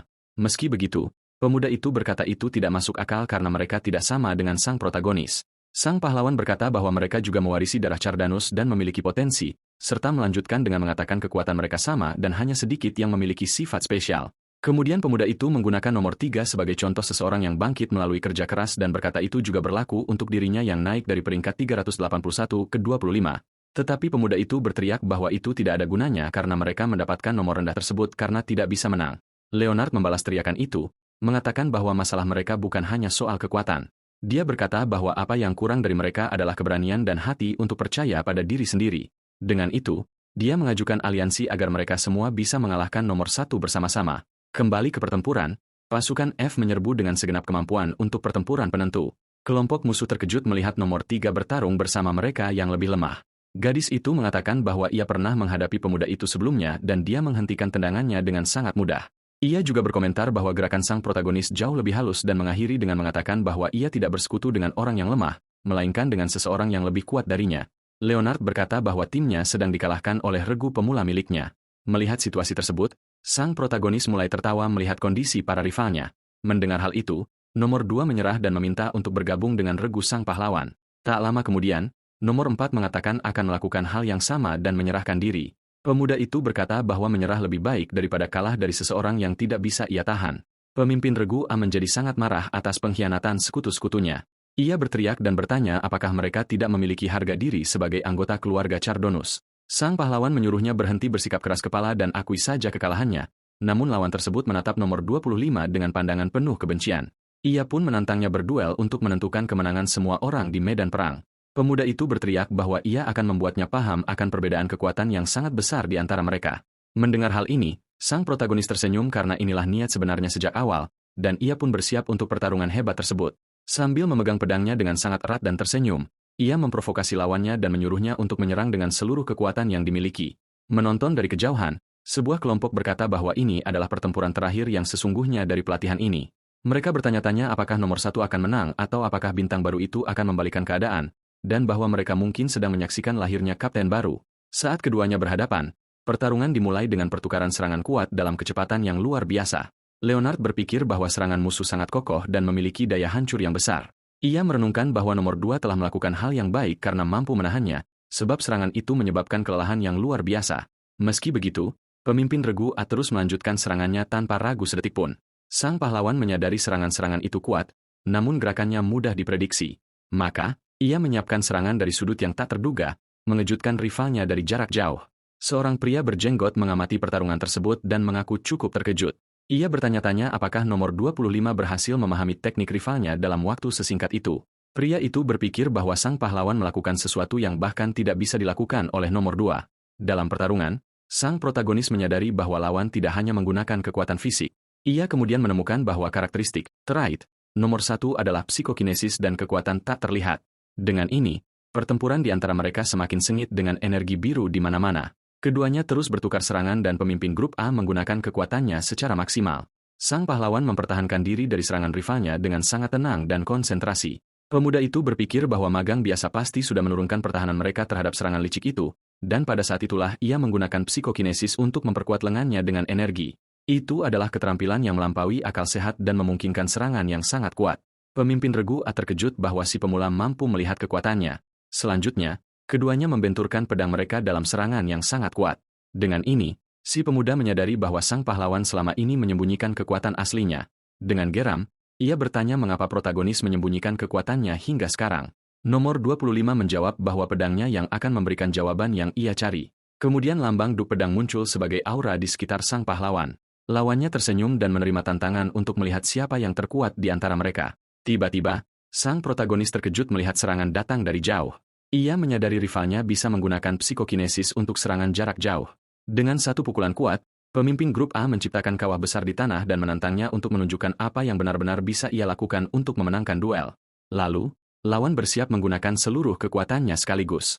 Namun sang protagonis berpikir bahwa dengan tubuhnya yang lemah, ia tidak boleh menarik terlalu banyak perhatian. Ia memegang pedangnya dan memikirkan apa yang bisa ia lakukan untuk memenangkan pertempuran ini. Dengan mata yang bersinar, sang pahlawan berkonsentrasi untuk menggunakan teknik terbaiknya dan meluncurkan tebasan energi kuat yang melesat cepat ke arah rivalnya. Serangan protagonis bertabrakan dengan energi lawan dengan kekuatan penuh. Pemimpin grup A terkesan oleh kecepatan sang protagonis. Jadi, ia meluncurkan serangan yang lebih kuat lagi untuk mencoba mengenai lawannya. Serangan itu menghantam pohon secara langsung dan menghancurkannya dengan kekuatan yang luar biasa besar. Akibat dampak ledakan tersebut, sang pahlawan terlempar jauh, namun berhasil menjaga keseimbangannya. Sambil menonton, gadis itu berkata bahwa sekarang ia mengerti mengapa ia tidak bisa melihat kekuatan pemuda itu dengan jelas. Ia menjelaskan bahwa nomor 1 menggunakan kekuatan yang membuat karakteristiknya tidak terlihat. Rekannya berkomentar bahwa meski begitu, nomor 25 berhasil menghindari segalanya. Namun nomor 3 berkata bahwa ia bahkan tidak bisa mendekat, jadi itu bukan tindakan pengecut. Nomor 4 tidak setuju dan mengatakan bahwa yang terjadi justru sebaliknya. Asisten menyadari bahwa sang pahlawan perlahan-lahan mendekati musuh. Instruktur membenarkan bahwa ia sedang menyudutkan nomor 1 tanpa disadari oleh lawannya, dan membandingkannya dengan predator yang menyudutkan mangsanya dengan sangat tenang. Pemimpin grup akhirnya menyadari bahwa protagonis telah memperpendek jarak. Tiba-tiba, sang pahlawan muncul dan menyerangnya, membuat lawan terkejut dengan taktiknya. Dengan tatapan tenang, sang protagonis berkata bahwa nomor 1 baru saja kalah dalam pertarungan. Kemudian ia meluncurkan serangan emas yang membuat rivalnya terpental dengan kekuatan besar. Terjatuh di tanah dan terluka, pemuda itu tidak percaya dia dikalahkan. Ia menolak menerima bahwa ia kalah dari seseorang yang statusnya jauh di bawahnya. Ledakan kekuatan besar terlihat dari kejauhan, menakuti semua burung. Benar-benar syok, pemuda itu bertanya-tanya apakah ia benar-benar kalah dalam pertempuran. Ia berpikir bahwa ini bukan sekadar kekalahan, tapi sesuatu yang jauh lebih buruk. Tiba-tiba, Pemuda itu mendapat penglihatan tentang ajalnya yang datang setelah kejatuhannya. Sang pahlawan mengarahkan pedangnya ke leher rivalnya dan menatapnya dengan senyuman. Benar-benar kalah, nomor 1 hanya bisa tertawa lemah. Pemuda itu mengakui kekalahannya kepada nomor 25 sementara rekan-rekannya menonton. Dengan berakhirnya duel, semua orang melihat bahwa sang protagonis adalah pemenang utama dari pertarungan tersebut. Instruktur terkejut dan berkata, itu adalah adegan yang sangat tidak terduga. Sang pahlawan berkata ia merasa lebih baik sekarang dan berterima kasih kepada mantan nomor 1 atas segalanya. Tidak mengerti, pemuda itu bertanya apa maksud sang protagonis. Ia teringat didikan ayahnya yang keras dan tekanan untuk menjadi yang terkuat. Namun ia berkata bahwa semua tekanan itu akhirnya menghilang setelah kekalahan ini. Kemudian pemuda itu mengulurkan tangannya kepada rivalnya dan berkata itu bukan masalah besar. Sambil tersenyum, ia berkata bahwa itu adalah pertandingan yang hebat di antara mereka berdua. Sang protagonis menghela napas lega melihat sikap mantan lawannya. Dengan itu, mereka berjabat tangan, menunjukkan bahwa mereka sekarang memiliki rasa hormat satu sama lain. Di tempat lain, para instruktur tidak percaya bahwa nomor 1 benar-benar kalah. Kemudian, sang pahlawan mengucapkan selamat tinggal kepada serigalanya karena ia akan pergi keesokan harinya. Makhluk itu memasang ekspresi sangat sedih saat mendengar berita tersebut. Pemuda itu bertanya sambil tersenyum apakah serigala itu sedih karena ia harus pergi. Di bawah bulan purnama, ia berkata ia juga merasa sedih, tetapi ia harus pergi dalam perjalanannya. Ia meminta maaf karena harus meninggalkan teman baiknya sendirian, tetapi ia berjanji akan menjadi lebih kuat dan pasti akan kembali menjemputnya. Serigala itu senang dengan janji pemiliknya dan tersenyum lebar. Sang pahlawan menyuruhnya untuk tetap kuat agar bisa menemaninya dalam perjalanannya di masa depan. Kemudian, serigala itu melolong ke arah bulan saat melihat temannya pergi untuk pelatihan. Di dalam kereta, sang protagonis dan rivalnya berada bersama rekan-rekan lama mereka. Pemimpin baru bertanya apa yang mereka lakukan di sana dan mengapa mereka bersama. Mereka menjelaskan bahwa tidak ada urutan naik kereta, jadi mereka mengikuti pemimpinnya. Mantan nomor 4 berkata ia ingin berbicara dengan orang yang naik peringkat dari 381 menjadi nomor 1. Pemuda itu merasa terganggu dengan rasa penasaran tersebut dan bertanya apakah mereka menganggapnya seorang sarjana, tetapi ia berkata ia juga perlu memberitahu protagonis sesuatu yang penting. Nomor 3 berkata bahwa ia telah berubah, dan pemuda itu dengan marah menyuruhnya diam. Ia memperingatkan bahwa mulai besok, semua orang akan menerima persediaan berdasarkan nilai mereka. Namun sebelum itu, akan ada upacara kebangkitan darah untuk mereka semua. Gadis itu bertanya apa yang terjadi ketika organ terbangun untuk bertempur. Dijelaskan bahwa mereka akan dapat memanipulasi mana dengan jauh lebih bebas. Kemudian ada pembicaraan tentang bergabung dengan Ordo Ksatria Naga Muda. Leonard berkomentar bahwa ia belum pernah mendengar tentang Ordo Ksatria Muda tersebut. Rivalnya menjelaskan bahwa itu adalah kelompok elit untuk melatih generasi baru. Sang pahlawan bertanya apakah organ setiap orang berbeda, dan rivalnya mengonfirmasi hal itu. Ia menjelaskan bahwa organ tersebut sebenarnya disebut mana core, inti mana, dan bentuknya sangat bervariasi. Gadis berambut biru mengatakan bahwa darah Kart memiliki darah naga di dalamnya. Pemuda itu menjelaskan bahwa semakin sedikit inti yang dimiliki, semakin baik, dan memiliki satu inti adalah yang terbaik. Dengan penuh kebanggaan, ia mengatakan bahwa ia adalah pengguna inti tunggal tanpa ragu. Gadis itu menyahut agar tidak menganggapnya terlalu serius karena bakat seperti itu hanya muncul 10 tahun sekali. Sang pahlawan teringat pernah melakukan pelatihan serupa di kehidupan masa lalunya dengan elemen-elemen. Seorang rekan menjelaskan bahwa Pentacore, 5 inti, memiliki efisiensi pelatihan terburuk dari semuanya, karena untuk setiap inti tambahan, dibutuhkan sumber daya 2 kali lipat untuk pelatihan. Ilustrasi menunjukkan bahwa dual core membutuhkan 4 kali lebih banyak sumber daya, dan quintuple core, 5 inti, membutuhkan 25 kali lebih banyak dari normal. Protagonis bertanya-tanya apakah rivalnya tidak mempelajari ini di kelas teori. Gadis itu berkata bahwa jika kau kuat dalam bertarung, kau tidak butuh teori. Sang pahlawan berpikir, bukankah pemilik Pentacore akan menjadi yang terkuat jika mereka melatih semuanya? Orang nomor 4 mengatakan bahwa secara teori itu benar, tetapi mendapatkan sumber dayanya mustahil. Yang lain berkata memiliki banyak inti adalah kerugian dan mereka puas hanya dengan 3 inti. Namun, kemudian terungkap bahwa protagonis sebenarnya memiliki Pentacore. Ia berpikir bahwa ia menonjol karena alasan yang salah, dan itu bukan karena garis keturunannya. Pemuda itu berdiri sendirian di sebuah aula besar yang benar-benar kosong. Dengan tangan di kepalanya, ia berpikir bahwa ia tidak ingin hal-hal berubah menjadi seperti ini. Tiba-tiba, mata pemuda itu bersinar dan ia bersiap untuk beraksi. Selanjutnya, ia bergerak dengan kecepatan luar biasa melintasi aula besar tersebut. Dari luar layar, sebuah suara berkata bahwa apa yang ia lakukan sangat mengesankan. Sebuah tangan dengan energi hijau berkata, senang melihat serangan seperti itu dari seseorang yang begitu muda. Kemudian, Komandan Fabian dari Ordo Ksatria Naga Muda muncul. Protagonis memperkenalkan diri, dan komandan mengakui pencapaian besarnya. Fabian terkejut bahwa ia mencapai tingkat ini bahkan tanpa menggunakan aura. Pemuda itu bertanya bukankah seni bela diri dibangun dengan hati dan tubuh, dan mengatakan bahwa aura tidak ada hubungannya dengan penyempurnaan seni bela diri. Mendengar hal ini, sang komandan tertawa terbahak-bahak dan meletakkan tangan di bahunya. Ia mengatakan bahwa rumor-rumor itu tidak adil dan ia menyukai sikap pemuda itu. Fabian memperkenalkan dirinya sebagai seorang Sword Master, Master Pedang, dan berjanji atas namanya. Ia menjamin pemuda itu akan menerima perlakuan terbaik karena status spesialnya. Rekannya mempertanyakan hal ini karena sang pahlawan memiliki pentakor yang sangat langka. Namun, komandan itu berteriak dengan marah bahwa jumlah inti tidak masalah. Ia memberitahu bawahannya bahwa jika ada bakat, mereka harus berinvestasi sepenuhnya. Dengan itu, sang pemuda menerima sebuah kantong spasial untuk digunakan kapanpun ia butuh. Fabian mengatakan bahwa sebagai bagian dari perlakuan istimewa, ia akan bebas memilih pelatihannya. Di belakang mereka, beberapa pintu menuju ke lokasi pelatihan yang berbeda. Komandan berkata ia akan memberinya hak untuk memilih daripada memutuskannya untuknya. Mendengar itu, Leonard bertanya lokasi mana yang memiliki sumber daya terbaik untuk levelnya. Fabian memuji pertanyaan itu dan mengatakan bahwa seorang seniman bela diri tidak menghindari bahaya. Kemudian ia menunjuk ke sebuah pintu besar dan mengirimnya ke Pulau Calabog. Peta menunjukkan bahwa ini adalah pulau paling terpencil dan berbahaya di seluruh kekaisaran. Tempat itu digambarkan sebagai hutan rimba yang belum terjamah di mana para veteran sekalipun menyerah. Selain itu, area tertentu sangat berbahaya hingga seperti wilayah musuh, dan seekor monster raksasa muncul untuk menunjukkan bahaya tempat itu. Pemuda itu berterima kasih atas pertimbangannya dan bersiap memasuki portal. Ia berpikir bahwa pelatihan pentakor itu sulit karena tidak ada yang tahu metodenya, dan jika ia bisa meningkatkan kelima elemen secara bersamaan, ia akan menjadi sangat kuat. Dengan senyuman, ia melihat kesempatan untuk melampaui kehidupan masa lalunya dengan pelatihan ini. Dengan ransel yang sudah terpasang, protagonis memasuki portal menuju pulau. Setibanya di sana, cahaya terang membutakannya sejenak dan ia melindungi matanya.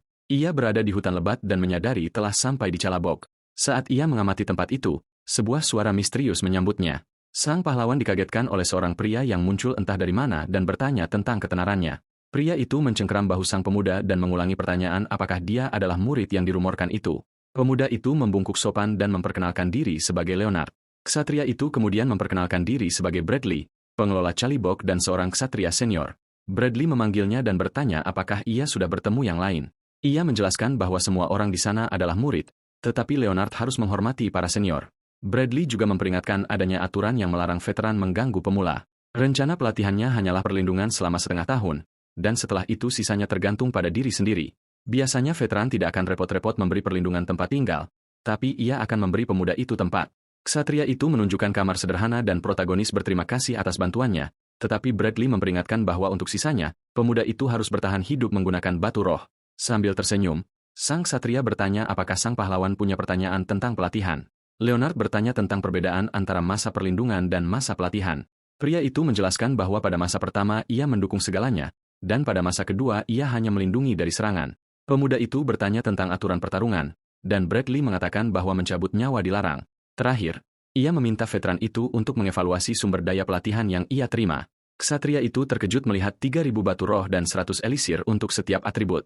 Ia berpikir bahwa bahkan garis keturunan utama pun tidak mendapatkan sebanyak itu, dan komandan pasti sangat menyukai pemuda ini. Sang pahlawan bertanya apa itu batu roh dan mengetahui bahwa itu adalah biji yang mengandung mana. Pemuda itu menghitung bahwa dengan ini ia bisa mencapai tahap kelima dan bertanya apa itu. Bradley mengatakan dia akan menjelaskan dan akan mengajarinya cara mengidentifikasi ranah, realms, seorang kultivator.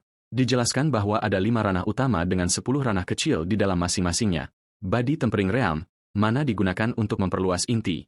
External Power Realm, mana yang telah ditempa berubah menjadi aura. Transcendence, memurnikan individualitas setiap pejuang. Demigod Realm, pikiran melampaui batas dan memengaruhi dunia fisik. Divine Realm, pejuang akhirnya melampaui kemanusiaan dan mencapai ketuhanan.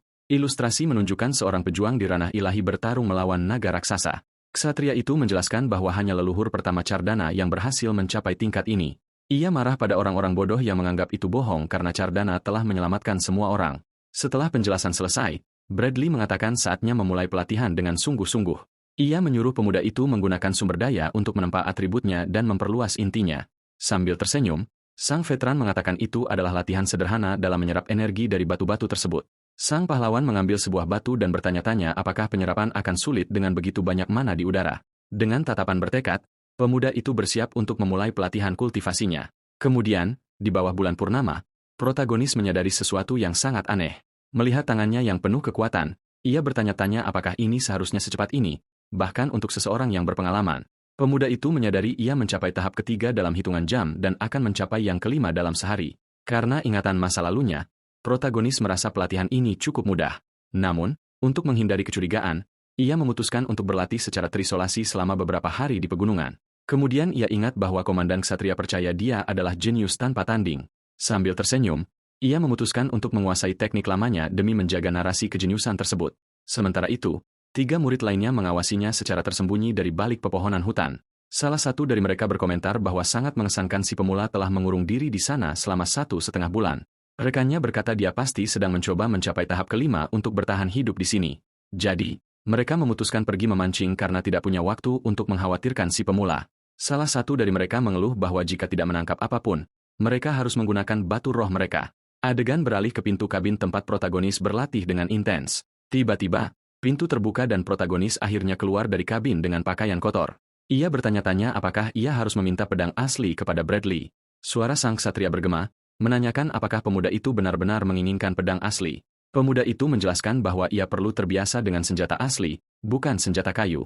Dalam pikirannya, sang pahlawan membayangkan veteran itu menganggapnya sombong karena menjadi lebih kuat. Tiba-tiba, sang protagonis melepaskan kekuatannya dan menghancurkan beberapa batu besar di sekitar mereka. Ksatria veteran itu tampak sangat terkesan dengan demonstrasi kekuatan pemuda tersebut. Ia berkomentar bahwa sang pemuda telah mencapai tahap ketiga dari Pentakor hanya dalam waktu 1 bulan.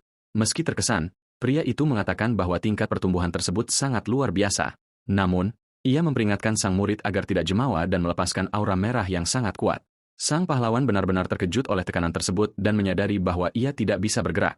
Bradley menyuruhnya untuk tidak panik dan melemparkan sebilah pedang kepada protagonis. Veteran itu memperingatkannya agar tidak melakukan sesuatu yang gegabah, dan pemuda itu berterima kasih atas bantuannya. Kemudian ksatria itu memperingatkan bahwa jika ia kehilangan senjatanya, ia harus menggantinya dengan batu roh. Pemuda itu bertanya, bagaimana jika pedangnya patah? Dan Bradley menjawab bahwa ia juga harus membayarnya dengan batu. Setelah itu, sang ksatria mengucapkan selamat tinggal dan berharap sang murid beruntung dalam latihannya. Kini, dengan pedang di tangan, protagonis melihat peta untuk menentukan tujuannya. Ia melihat sebuah tempat bertanda tengkorak dan memutuskan untuk pergi ke sana guna menyelidiki. Sang pahlawan kemudian menuju ke hutan sisa, Forest of Remnants, yang penuh dengan monster.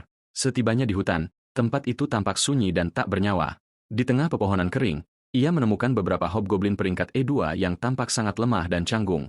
Salah satu makhluk mencium bau darah di udara dan menjadi waspada terhadap bahaya. Protagonis muncul dan berkata bahwa seberapa baik pun mereka bersembunyi, aroma itu tidak akan hilang. Dengan langkah mantap, sang pahlawan maju ke arah monster untuk pertempuran yang sudah di depan mata. Ia menjanjikan akhir yang tanpa rasa sakit dan menyerang para hobgoblin dengan kecepatan yang mengesankan. Setelah dikalahkan, monster-monster itu melarut dan meninggalkan batu roh. Pemuda itu mengambil batu tersebut, dan dijelaskan bahwa monster melepaskan mana mereka ke dalam batu itu. Saat mereka dimusnahkan, ia menghitung bisa mendapatkan 100 batu sehari, tetapi tidak mengharapkan lebih dari itu. Hutan tersebut adalah rumah bagi monster lemah yang tersisih dari rantai makanan. Tiba-tiba, protagonis berhenti dan menunjukkan ekspresi wajah yang sangat serius. Ia mencium aroma yang berbeda di udara dan bertanya-tanya apakah itu kehadiran Aknul. Dengan tangan yang menggenggam erat pedangnya, sang pahlawan bersiap menghadapi musuh yang lebih kuat. Pemuda itu menyadari bahwa makhluk tersebut bahkan tidak mencoba bersembunyi dan memperlakukannya seperti mangsa yang mudah. Dengan senyuman, pemuda itu bersiap, menyadari bahwa ia sedang diremehkan. Dengan mata yang bersinar, ia mengejek monster itu dan menantangnya bertarung tanpa rasa takut. Tiba-tiba, sesosok makhluk cepat muncul dari kegelapan dan menyerang sang pahlawan. Monster itu ternyata adalah Giant Null, menggeram ganas ke arah protagonis. Dengan satu pukulan kuat, pemuda itu membuat makhluk itu terpental, yang kemudian menjerit kesakitan dan kemarahan. Ia memegang pedangnya dengan kuat dan bersiap untuk gerakan musuh selanjutnya. Sang pahlawan menatap tajam ke arah Null yang terjatuh di tanah dan menyuruh, anjing celaka, itu untuk berhenti berteriak. Meski terluka, makhluk itu tetap menggeram pada protagonis, menunjukkan bahwa ia masih bisa bertarung. Sang pahlawan terkesan oleh kekuatan makhluk itu hanya dari caranya mengubah jalur serangan. Jadi, ia memutuskan untuk menyerap kekuatan semua monster di sana agar menjadi lebih kuat. Makhluk itu memamerkan otot-ototnya dan bersiap untuk serangan kekuatan penuh.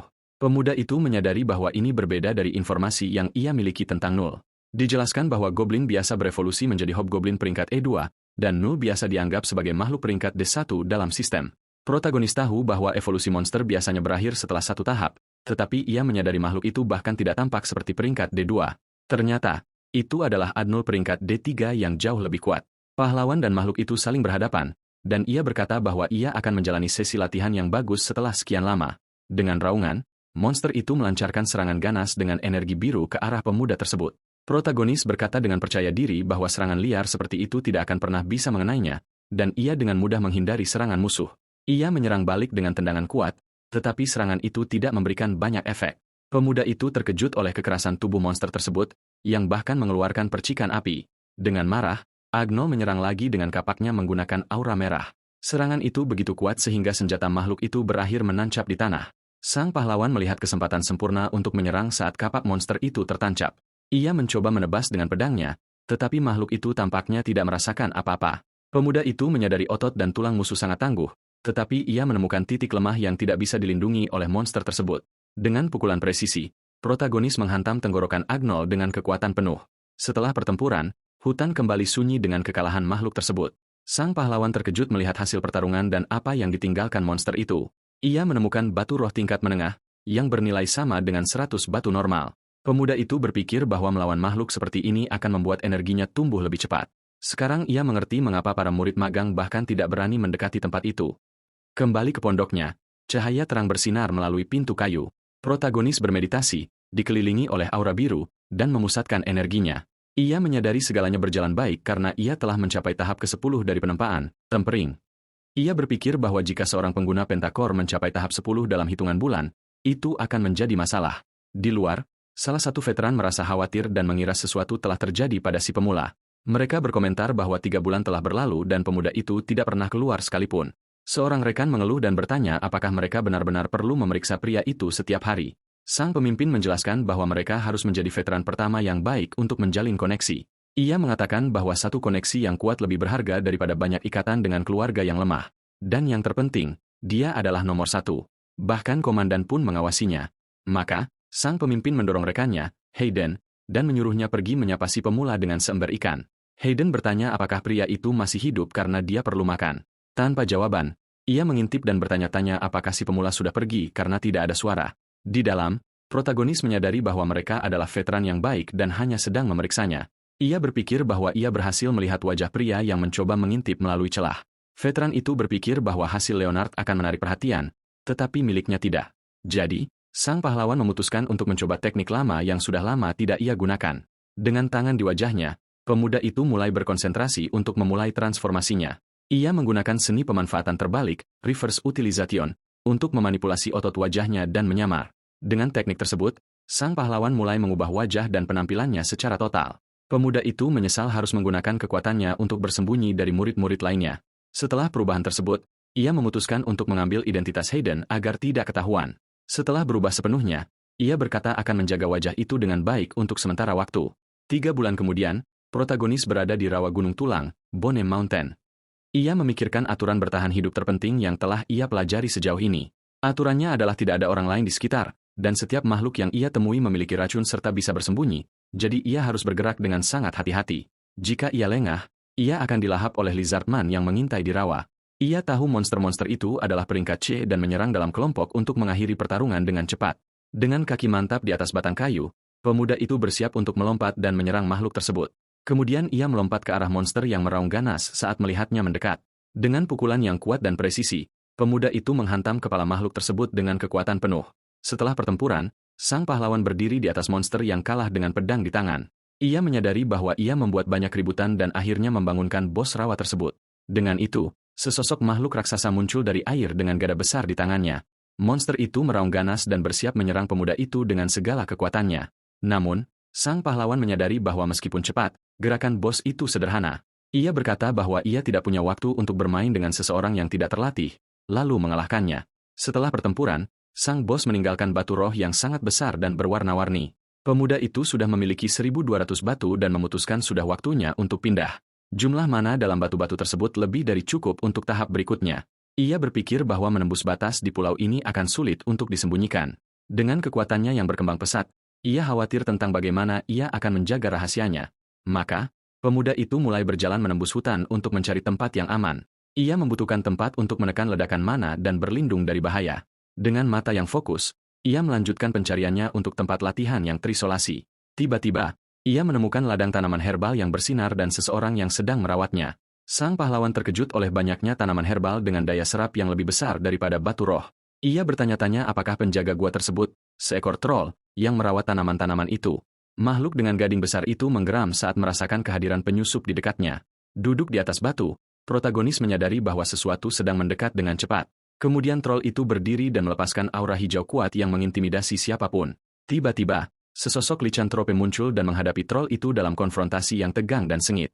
Dengan aura kekuatan, kedua monster itu menyerang satu sama lain dengan seluruh kemampuan mereka. Sang protagonis menyaksikan pemandangan itu dan bertanya-tanya apakah ini adalah sengketa wilayah. Ia terkejut melihat bahwa monster-monster tersebut dapat menggunakan kekuatan alam dalam pertarungan. Troll itu memanipulasi tanah dan batu, sesuatu yang bahkan sulit dilakukan oleh sang pahlawan. Namun, licantrope menghindari segalanya dengan kecepatan kilat yang gesit. Pertempuran antara kedua makhluk itu berlanjut dengan pertukaran pukulan yang sangat intens. Keduanya saling meraung saat kekuatan mereka berbenturan dengan kekuatan penuh. Sang pahlawan menyadari bahwa pertempuran ini tidak akan selesai dengan mudah. Sambil bersembunyi, ia memutuskan untuk menunggu akhir pertarungan agar bisa bertindak dengan aman. Ia melihat kesempatan untuk menjelajahi gua saat kedua monster itu sibuk. Ia berpikir jika troll yang kuat menjaga tempat itu, pasti ada harta karun yang luar biasa di dalamnya. Saat masuk, ia menyadari bahwa ia tidak lagi bisa mendengar apapun dari luar dan tempat itu sangat sempurna untuk berlatih. Pemuda itu bertanya-tanya tempat apa ini sambil menatap sesuatu yang mengesankan. Ia kemudian berhadapan langsung dengan sebuah pohon emas raksasa yang bersinar terang. Pemuda itu melihat tanaman herbal spiritual dan bertanya-tanya apakah troll itu yang membudidayakannya di sana. Namun, ia merasa aneh karena tidak merasakan energi tanaman tersebut dari luar gua. Dengan itu, sang pahlawan mengulurkan tangannya dan menggunakan mana miliknya untuk merasakan apa yang terjadi. Energinya kemudian membentur penghalang dengan pola sarang lebah yang melindungi area tersebut. Dengan senyum, ia mengerti bahwa penghalang inilah yang melindungi seluruh tempat ini. Pemuda itu menatap pohon emas tersebut dan merasa semuanya aneh, bertanya-tanya benda apa itu. Ia menyentuh salah satu daunnya dan berkata bahwa ia pernah mendengar tentang tanaman herbal, tetapi tidak pernah tentang pohon seperti ini. Sang pahlawan yakin pohon itu berada pada tingkat yang tinggi, dan si troll bahkan tidak tahu apa yang dijaganya. Ia kemudian memutuskan ingin menggunakan kekuatan tempat itu untuk akhirnya berevolusi. Namun tiba-tiba, pemuda itu merasakan sebuah kehadiran dan menyadari bahwa ia memiliki teman di dalam gua. Pada saat itu, sebuah energi biru dilemparkan dengan cepat ke arah makhluk raksasa tersebut. Protagonis menghindar dan menyadari bahwa ia tidak menyadari monster itu karena mana dan penghalang suara. Beruntung bagi pemuda itu, makhluk tersebut tampak sangat kesal karena sesuatu. Selain itu, luka-lukanya dari pertempuran sebelumnya belum sepenuhnya sembuh. Dengan marah, troll itu menghantam tanah dan melontarkan beberapa bongkahan batu ke arah sang pahlawan. Protagonis melompat dengan lincah untuk menghindari serangan kuat makhluk itu. Batu-batu tersebut menutup pintu masuk gua dan ia mengerti bahwa monster itu ingin menjebaknya. Dengan seringai, pemuda itu melepaskan aura birunya, bersiap untuk bertempur. Ia mengatakan bahwa itu tidak masalah baginya dan ia menerima tantangan dari makhluk besar itu. Dengan pintu masuk gua yang sekarang tertutup, tidak ada jalan keluar baginya.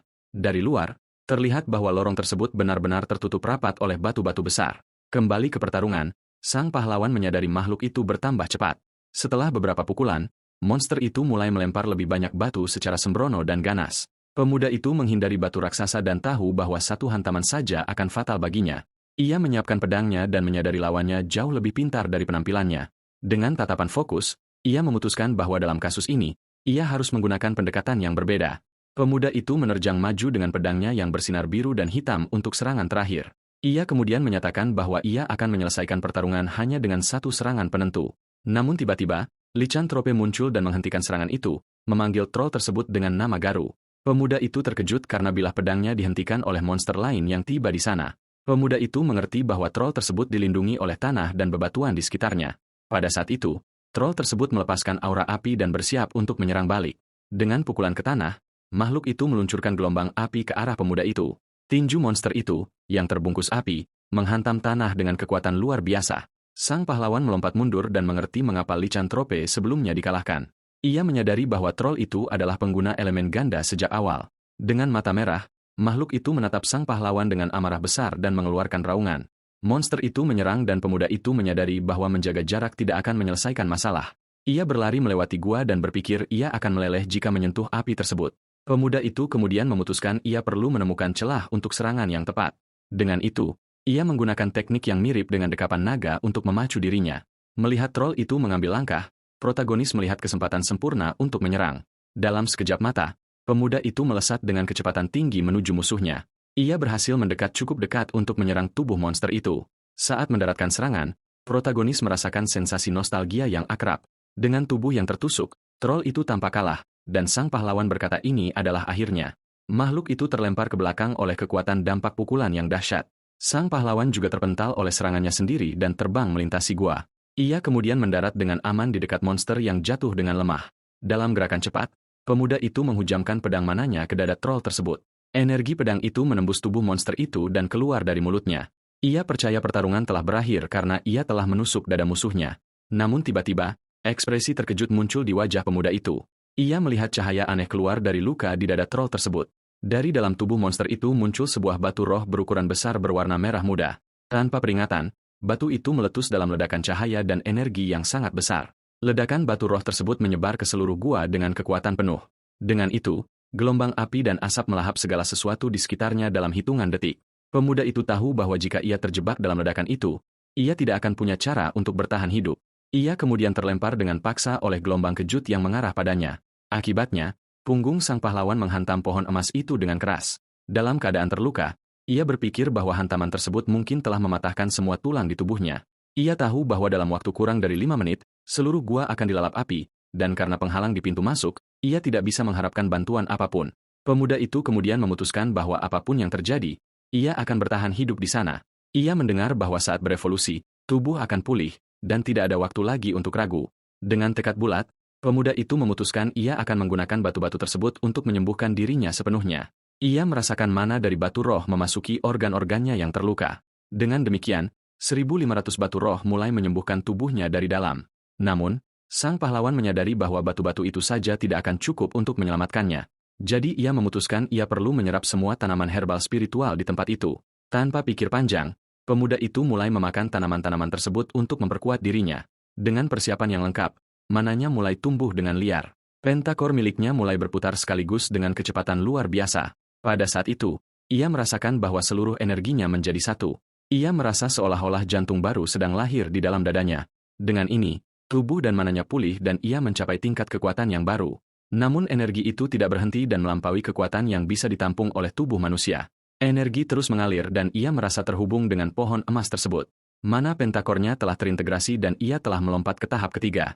Ia berpikir bahwa para seniornya telah terjebak di tahap kedua selama beberapa tahun. Luka-lukanya telah sembuh dan aliran mana di tubuhnya menjadi lebih cepat.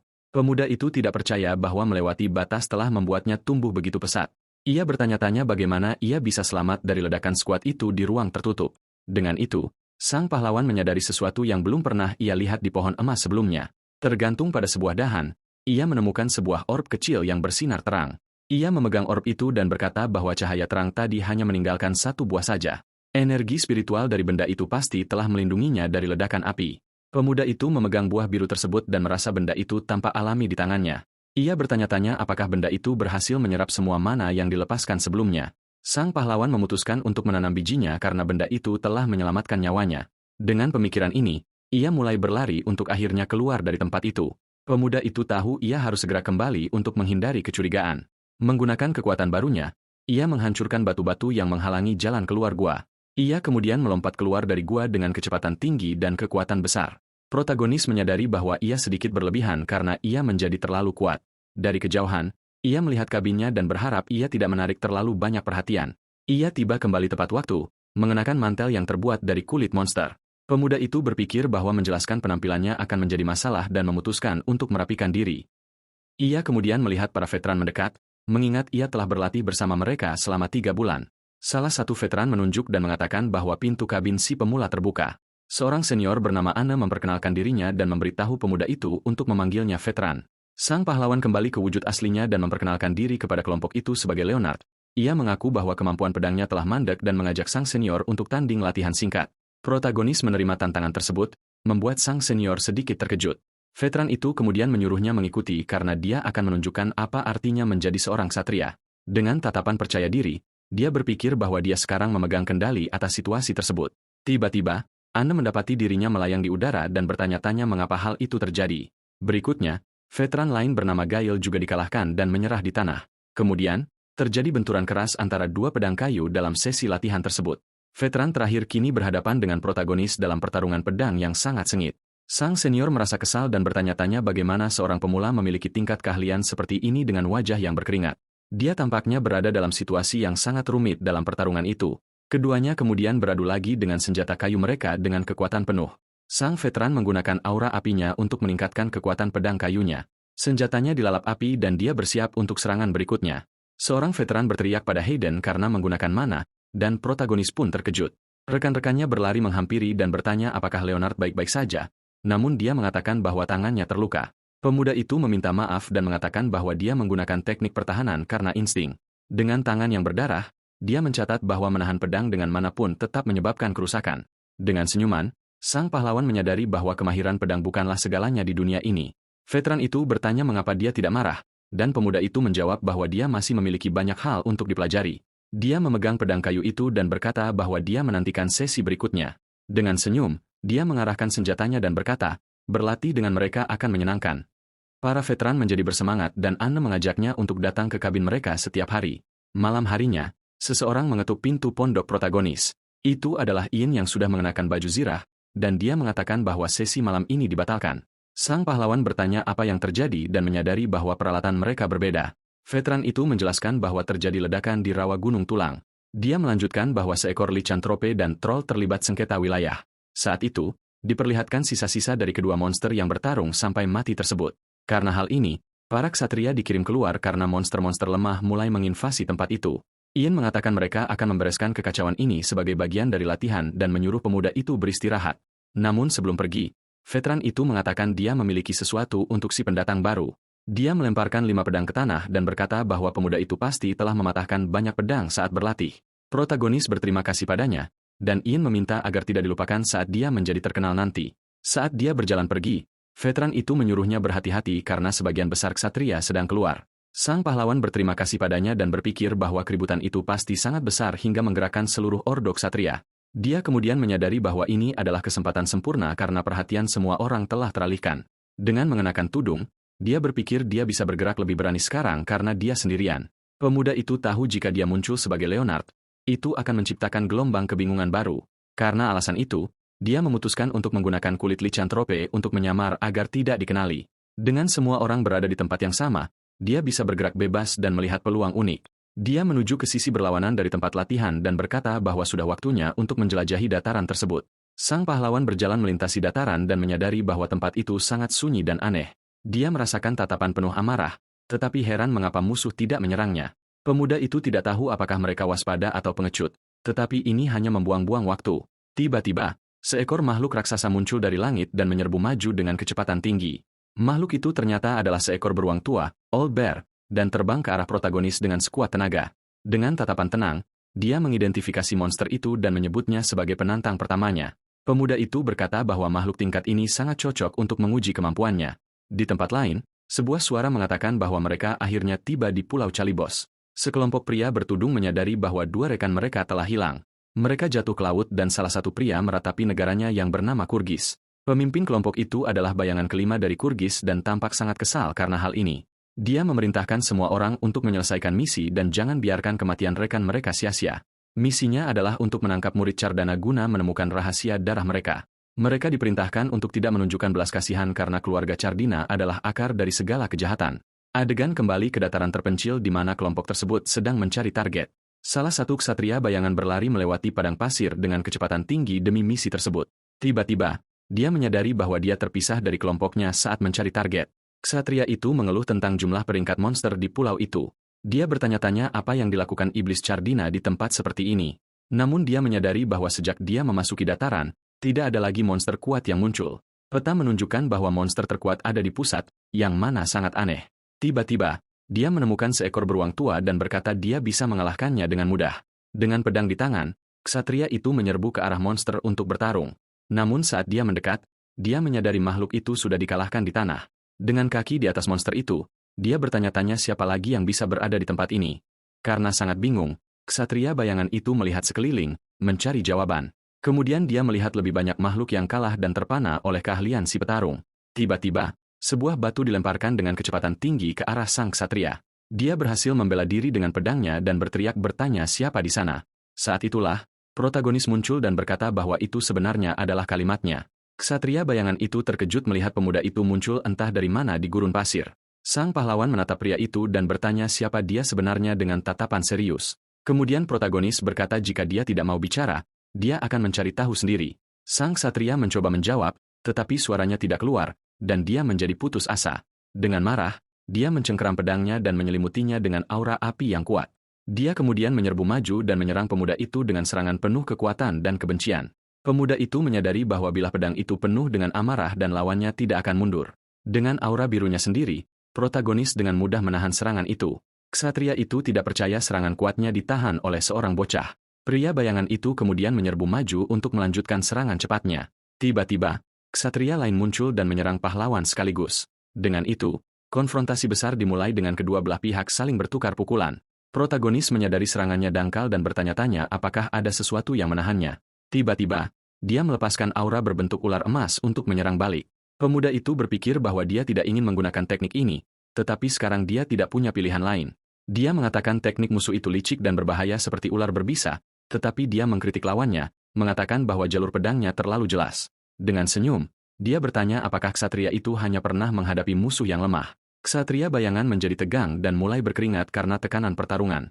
Tiba-tiba, protagonis mendapati dirinya terjebak oleh rantai mana ungu dari segala sisi. Ksatria itu merasa kasihan padanya, tetapi terkejut melihatnya menjatuhkan pedangnya ke tanah. Dia tidak percaya bocah itu baru saja membuang senjatanya di tengah pertarungan seperti itu. Ksatria bayangan bertanya-tanya mengapa pemuda itu melakukan hal yang begitu ceroboh. Pemuda itu mengejeknya, bertanya apakah dia pikir dia akan tidak berdaya tanpa senjatanya. Dengan pukulan yang kuat, protagonis menghancurkan semua rantai mana sekaligus. Ksatria itu bertanya-tanya apakah pemuda itu telah membangkitkan kekuatan darah terkutupnya. Adegan berubah menjadi malam hari dan bulan purnama bersinar terang di langit gelap. Sekarang di malam hari, seseorang berjalan perlahan melalui hutan dengan langkah sunyi. Itu adalah protagonis yang bertanya kepada ksatria yang terikat apakah dia memahami situasinya. Dengan marah, ksatria bayangan itu berteriak dan menyebut protagonis sebagai pengecut. Ksatria itu berteriak penuh amarah, menyebut sang pahlawan sebagai iblis kotor dari keluarga Cardana. Pemuda itu sedikit bingung dengan semua kemarahan dan teriakan tawanan itu. Dia menunjuk ke senjata musuh dan menyebutnya bodoh karena menggunakan artefak sihir. Pria bayangan itu berteriak bahwa tidak ada istilah pertarungan kotor melawan seseorang dari keluarga Cardina. Dengan itu, sang pahlawan memukul wajah ksatria tersebut, yang terlihat sangat terkejut. Dengan wajah bengkak, pria itu berteriak dan menyuruh protagonis untuk menghabisinya saja. Pemuda itu mengatakan nyawanya ada di tangannya dan dia tidak punya hak untuk meminta apapun. Ksatria itu menolak untuk bicara dan menyebutnya bajingan yang mewarisi darah tidak murni. Sang pahlawan bertanya-tanya apakah dia sedang membicarakan garis keturunan keluarga Cardina. Pria itu berkata bahwa dia tidak bisa menyangkal dosa-dosa yang mengalir dalam darahnya. Ia mengungkapkan bahwa keluarga Cardana bukanlah manusia dan dianggap sebagai sebuah aib. Sambil tersenyum, pemuda itu berkata bahwa sang ksatria tahu banyak hal menarik. Kemudian, pria itu berteriak dan bertanya apa rahasia besar dari garis keturunan Cardina dan mengapa tidak ada keluarga cabang di luar negeri jika mereka memang tidak menyembunyikan apapun. Sang protagonis menjadi termenung dengan ekspresi sedikit sedih di wajahnya. Sang pahlawan bertanya apakah kekuatan Cardano begitu membuat iri sehingga mereka sampai hati menculik seseorang. Ia mengatakan bahwa meskipun mereka menemukan rahasianya, tidak ada yang akan berubah bagi orang-orang di perbatasan. Pemuda itu kemudian menatapnya tajam dan bertanya apakah ia sanggup menghadapi leluhurnya dengan cara seperti ini. Sang ksatria menjadi murka atas provokasi tersebut dan berteriak kepada pemuda itu agar tidak sombong. Dengan tenang, sang pahlawan mengungkapkan bahwa ksatria itu berasal dari kerajaan Truises. Mengejutkannya, ia berkata bahwa ketika pikiran sedang kacau, hal yang sudah jelas pun mudah terlupakan. Ksatria bayangan itu benar-benar terkejut dengan wahyu sang pemuda. Pemuda itu berkata bahwa sebelum ia tewas, pria itu akan membocorkan semua yang ia ketahui kepadanya. Dijelaskan bahwa Truises adalah sebuah kerajaan kecil di bagian barat benua tersebut. Tempat itu dikenal sebagai tanah suci para ksatria beberapa abad yang lalu, namun segalanya berubah ketika keluarga Cardano akhirnya muncul di peta. Para ksatria Truises dikalahkan dan kerajaan itu dilupakan oleh dunia. Pemuda itu bertanya apakah mereka menyerang Cardina untuk merebut kembali ketenaran mereka yang hilang. Ia mengira mereka mencoba mengungkap rahasia garis keturunannya dan mulai merasa tertarik. Namun masalah terbesarnya adalah para pejuang tingkat transenden telah tiba di pulau tersebut. Dengan ini, pemuda itu memutuskan bahwa ia perlu menginformasikan situasi ini kepada Tuan Bradley. Kemudian, energi biru yang kuat menyelimuti pedangnya, bersiap untuk sebuah serangan. Ia mengatakan bahwa musuhnya adalah ksatria bayangan dari kerajaan Truises dan mempersiapkan dirinya. Pemuda itu berpikir bahwa situasinya terlalu berat untuk ditangani oleh para magang sendirian. Ia bertanya kepada musuh apakah ia menyebut dirinya sebagai bayangan ke-13 dan menyerangnya. Setelah menghabisi sang ksatria, ia berkata tidak ada waktu untuk menjelaskan secara rinci. Pemuda itu berpikir bahwa tiruan tekniknya masih pada tingkat imitasi, tetapi ia yakin itu akan lebih dari cukup untuk menyelesaikan masalah. Selanjutnya, sang pahlawan mengambil alat-alat sihir dari ksatria yang tergeletak di tanah. Ia memanggul mayat pria itu di bahunya dan bertanya apakah ia punya keluhan. Dengan langkah mantap, sang protagonis membawa ksatria itu pergi dari tempat tersebut. Adegan berubah ke kamp ksatria yang tenang di bawah langit malam. 3 orang dari mereka merayakan waktu luang mereka karena belum beristirahat sejak pemanggilan. Tiba-tiba, salah satu pemuda merasa takut dan memanggil perhatian Ain pada sesuatu yang aneh. Ketiga ksatria itu kemudian melihat cahaya biru bersinar dalam kegelapan. Mereka menemukan sesosok tubuh di tanah dan salah satu dari mereka berteriak memanggil Tuan Bradley. Setibanya di lokasi, sang veteran terkejut dengan apa yang dilihatnya. Ia mengidentifikasi teknik tersebut sebagai Aura Blade yang hanya bisa digunakan oleh seorang Swordmaster. Kemudian, sang ksatria menemukan sebuah catatan dan mengatakan bahwa pesan tersebut tampaknya benar. Itu adalah pengakuan dosa karena telah menyerang orang-orang muda yang tidak berdaya di pulau itu. Catatan itu berbicara tentang ksatria bayangan dari kerajaan Truises beserta rencana mereka, dan bahwa mereka sedang menuju ke tengah pulau. Setelah para ksatria magang, Bradley menjadi tegang karena masalah besarnya adalah pemimpin mereka yang merupakan seorang transenden. Dengan itu, ia memerintahkan Anne untuk membunyikan alarm di seluruh pulau karena ini adalah keadaan darurat. Ksatria itu menjawab siap dan berlari untuk melaksanakan perintah atasannya. Adegan berubah ke barak utama para ksatria di tengah malam. Mendengar alarm, semua magang berlari keluar dan bersiap untuk bertempur. Mereka semua berlari melintasi halaman dengan pedang di tangan untuk pertempuran besar. Di tengah kerumunan, sang pahlawan berpikir bahwa Tuan Bradley memahami niatnya. Kemudian sang veteran berteriak dan berkata, "Ini bukan latihan bagi siapapun di sini." Bradley mengatakan ada penyusup di pulau itu dan kekuatan militer mereka sangat besar. Ia menjelaskan bahwa ada 30 musuh di tahap ke-8 kekuatan eksternal. Sang veteran mengingatkan mereka akan kekuatan Komandan Fabian. Sebagai contoh, ia mengatakan bahwa melawan orang seperti itu, jumlah pasukan tidak ada artinya. Jadi, ia bertanya apakah mereka akan mengaktifkan gerbang dan menunggu bala bantuan dari keluarga atau tetap tinggal untuk menghadapi musuh, dan menyuruh mereka semua memutuskan dengan cepat. Sang pahlawan berpikir bahwa pertempuran ini akan menjadi pengalaman yang baik jika mereka selamat. Ia tahu bahwa tidak ada yang akan disalahkan jika mereka memilih untuk mundur dari pertempuran yang akan datang. Namun tiba-tiba, salah satu ksatria berteriak bahwa ia akan bertarung dengan segenap kemampuannya. Yang lain setuju dan mengatakan mereka tidak akan kalah dengan mudah karena telah meningkatkan keterampilan mereka. Sang protagonis berpikir bahwa memilih untuk bertarung di hadapan bahaya bukanlah hal yang mudah, dan ia menghormati mereka.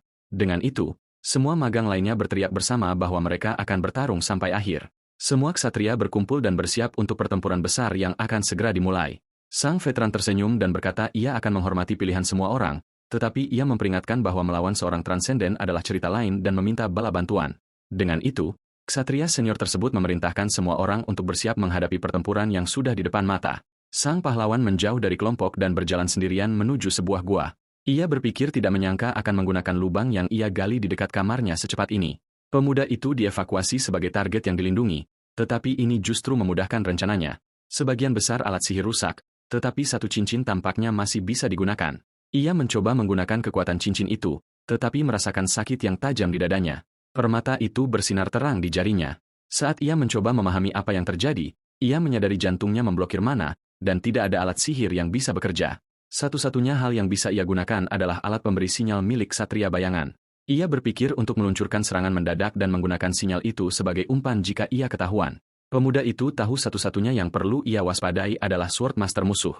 Dengan tatapan fokus, ia bersumpah tidak akan membiarkan lawannya berbuat sesuka hati.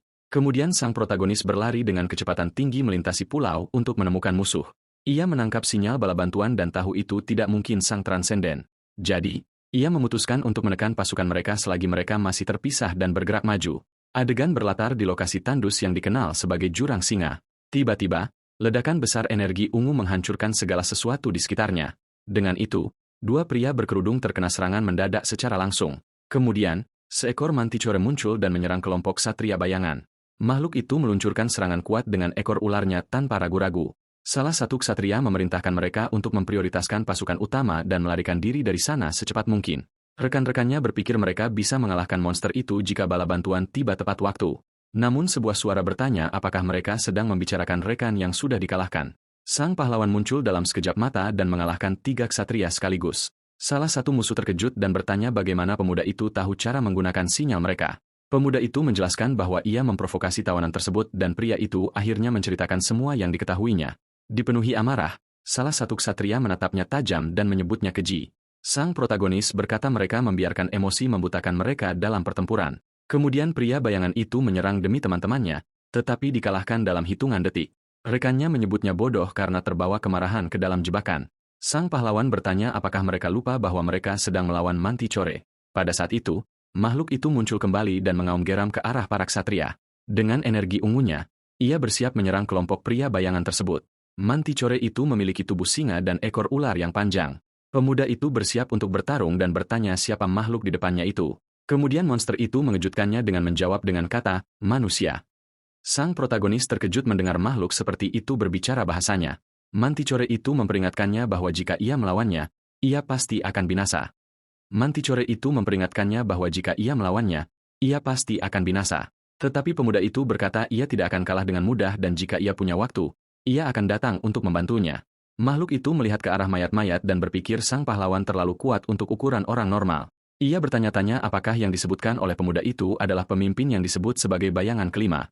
Sang Swordmaster muncul dengan aura hijaunya dan pemuda itu tahu ia tidak punya peluang. Meski begitu, ia bertanya apakah ia harus mempercayai monster seperti itu. Makhluk itu menantangnya untuk bertarung jika ia tidak takut menemui ajalnya di sana. Dengan senyuman, pemuda itu berbalik pergi dan monster itu berkata akan melepaskannya kali ini. Sang pahlawan berjalan menjauh dari tempat itu dengan langkah mantap dan tegas tanpa menoleh ke belakang. Namun makhluk itu menyerangnya dari belakang, menyebutnya manusia bodoh karena telah mempercayainya. Pemuda itu sudah menduga pengkhianatan monster tersebut dan sama sekali tidak terkejut. Kemudian ia menggunakan teknik air yang kuat dan bersiap untuk serangan balik. Pukulan pertamanya adalah serangan energi yang menghantam kepala makhluk itu secara telak. Manticore itu terkejut oleh kekuatannya dan tidak percaya bisa terpukul seperti itu. Dengan marah, makhluk itu menyerang dengan ekor berbisanya untuk menghabisi sang pemuda. Namun pemuda itu menghindar dan menyiapkan serangan kedua untuk menghantam paru-paru monster tersebut. Serangan ketiga mengenai jantungnya, dan dia berkata harus segera keluar dari sana.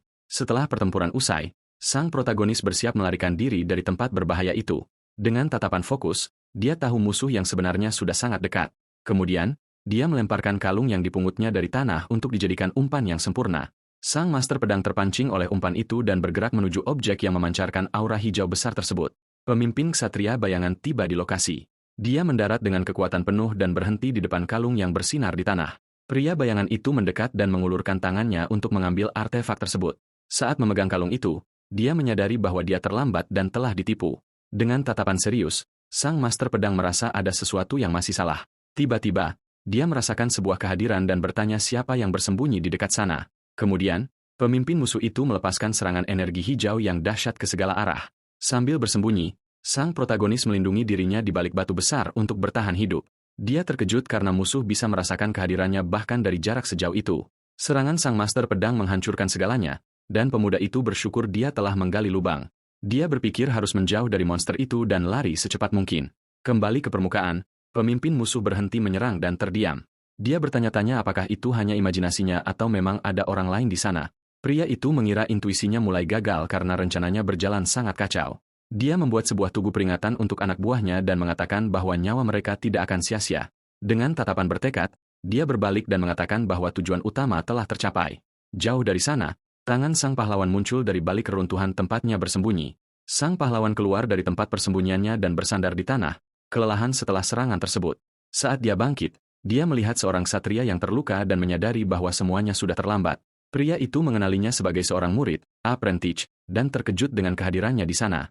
Dia mengatakan bahwa 45 ksatria telah dikalahkan oleh satu orang master pedang. Ksatria itu mengungkapkan bahwa 8 murid yang mereka cari telah ditangkap. Semua anak muda itu dibelenggu dan dibawa sebagai tawanan oleh musuh. Dengan nafas terakhirnya, pria itu meninggal, dan sang pemuda menyadari bahwa mereka telah dibawa pergi. Dia bertanya-tanya bagaimana musuh berhasil lolos sambil membawa para sandera. Pemuda itu menyimpulkan bahwa tujuannya adalah untuk mendapatkan subjek uji coba dan semua orang masih hidup. Dengan ini, dia teringat akan interogasi dan bahwa hanya ada satu cara untuk melakukannya. Dijelaskan bahwa mereka menggunakan teleportasi massal untuk melarikan diri bersama para tawanan. Pemuda itu menyadari dia harus bergegas karena musuh telah mencapai tujuan mereka, tetapi untuk memindahkan begitu banyak orang, tujuan mereka pastilah tempat yang sangat luas. Dia bertanya apakah Tuan Bradley sedang mengejar mereka, dan pria itu, sebelum wafat, mengatakan dia ada di area tersebut. Sang protagonis menyuruh ksatria itu beristirahat dan menggunakan mana pada tubuhnya. Dengan itu, pria itu pergi selamanya dan sang pahlawan membantunya berpulang dengan tenang. Dia berpikir bahwa Tuan Bradley mencari di tempat yang sepenuhnya salah. Untuk menghindari kekalahan, dia mengangkat tubuh ksatria itu dan menggendongnya. Dia tahu dia harus membawa veteran itu ke lokasi tersebut secara pribadi agar dipercaya. Di tempat lain, Ksatria senior maju bersama pasukannya melalui hutan gelap. Dia mengeluh bahwa semua orang melarikan diri dan membuang harga diri mereka sebagai ksatria. Tiba-tiba, dia merasakan sebuah kehadiran dan berteriak agar musuh menampakkan diri untuk bertarung. Saat itu juga, sebuah mayat dilemparkan ke depan kelompok tersebut, menakuti semua murid. Sang veteran mengenali gerakan itu dan bertanya-tanya apakah itu sisa-sisa dari Cruises. Kemudian sang protagonis muncul dengan penyamaran agar tidak dikenali oleh mereka. Dia berbalik dan mulai berlari agar kelompok satria itu mengikutinya dari belakang. Sang veteran memerintahkan semua orang untuk melenyapkan penyusup tersebut dan kelompok itu bergerak maju untuk menyerang. Pemuda itu berpikir bahwa rencananya berhasil dan mereka sekarang mengikutinya. Dia menoleh ke belakang sambil terus berlari melewati hutan dengan lincah. Sang pahlawan berkata pada dirinya sendiri bahwa mereka tidak akan lolos dan menggiring mereka ke dalam jebakan. Sang pahlawan berlari melewati padang pedang yang muncul dari tanah untuk menangkapnya. Dengan lincah, dia menghindari semua bilah pedang dan melanjutkan perjalanannya. Pemuda yang menyamar itu terus melarikan diri dengan sang veteran yang mengejarnya. Dia menggunakan salah satu ksatria yang jatuh sebagai tumpuan untuk melontarkan dirinya ke depan. Ksatria senior itu terkesan dan mengatakan bahwa dia sangat cepat untuk seseorang dari Cruises. Pemuda itu berpikir jika dia berhasil sejauh ini, berarti rencananya sukses. Dengan marah, sang veteran menghantam tanah dan menciptakan kawah besar dengan pedangnya. Tiba-tiba, ksatria itu berhenti dengan ekspresi wajah yang sangat bingung. Dia menyadari bahwa dia terlalu fokus pada pengejaran sehingga masuk ke dalam jebakan.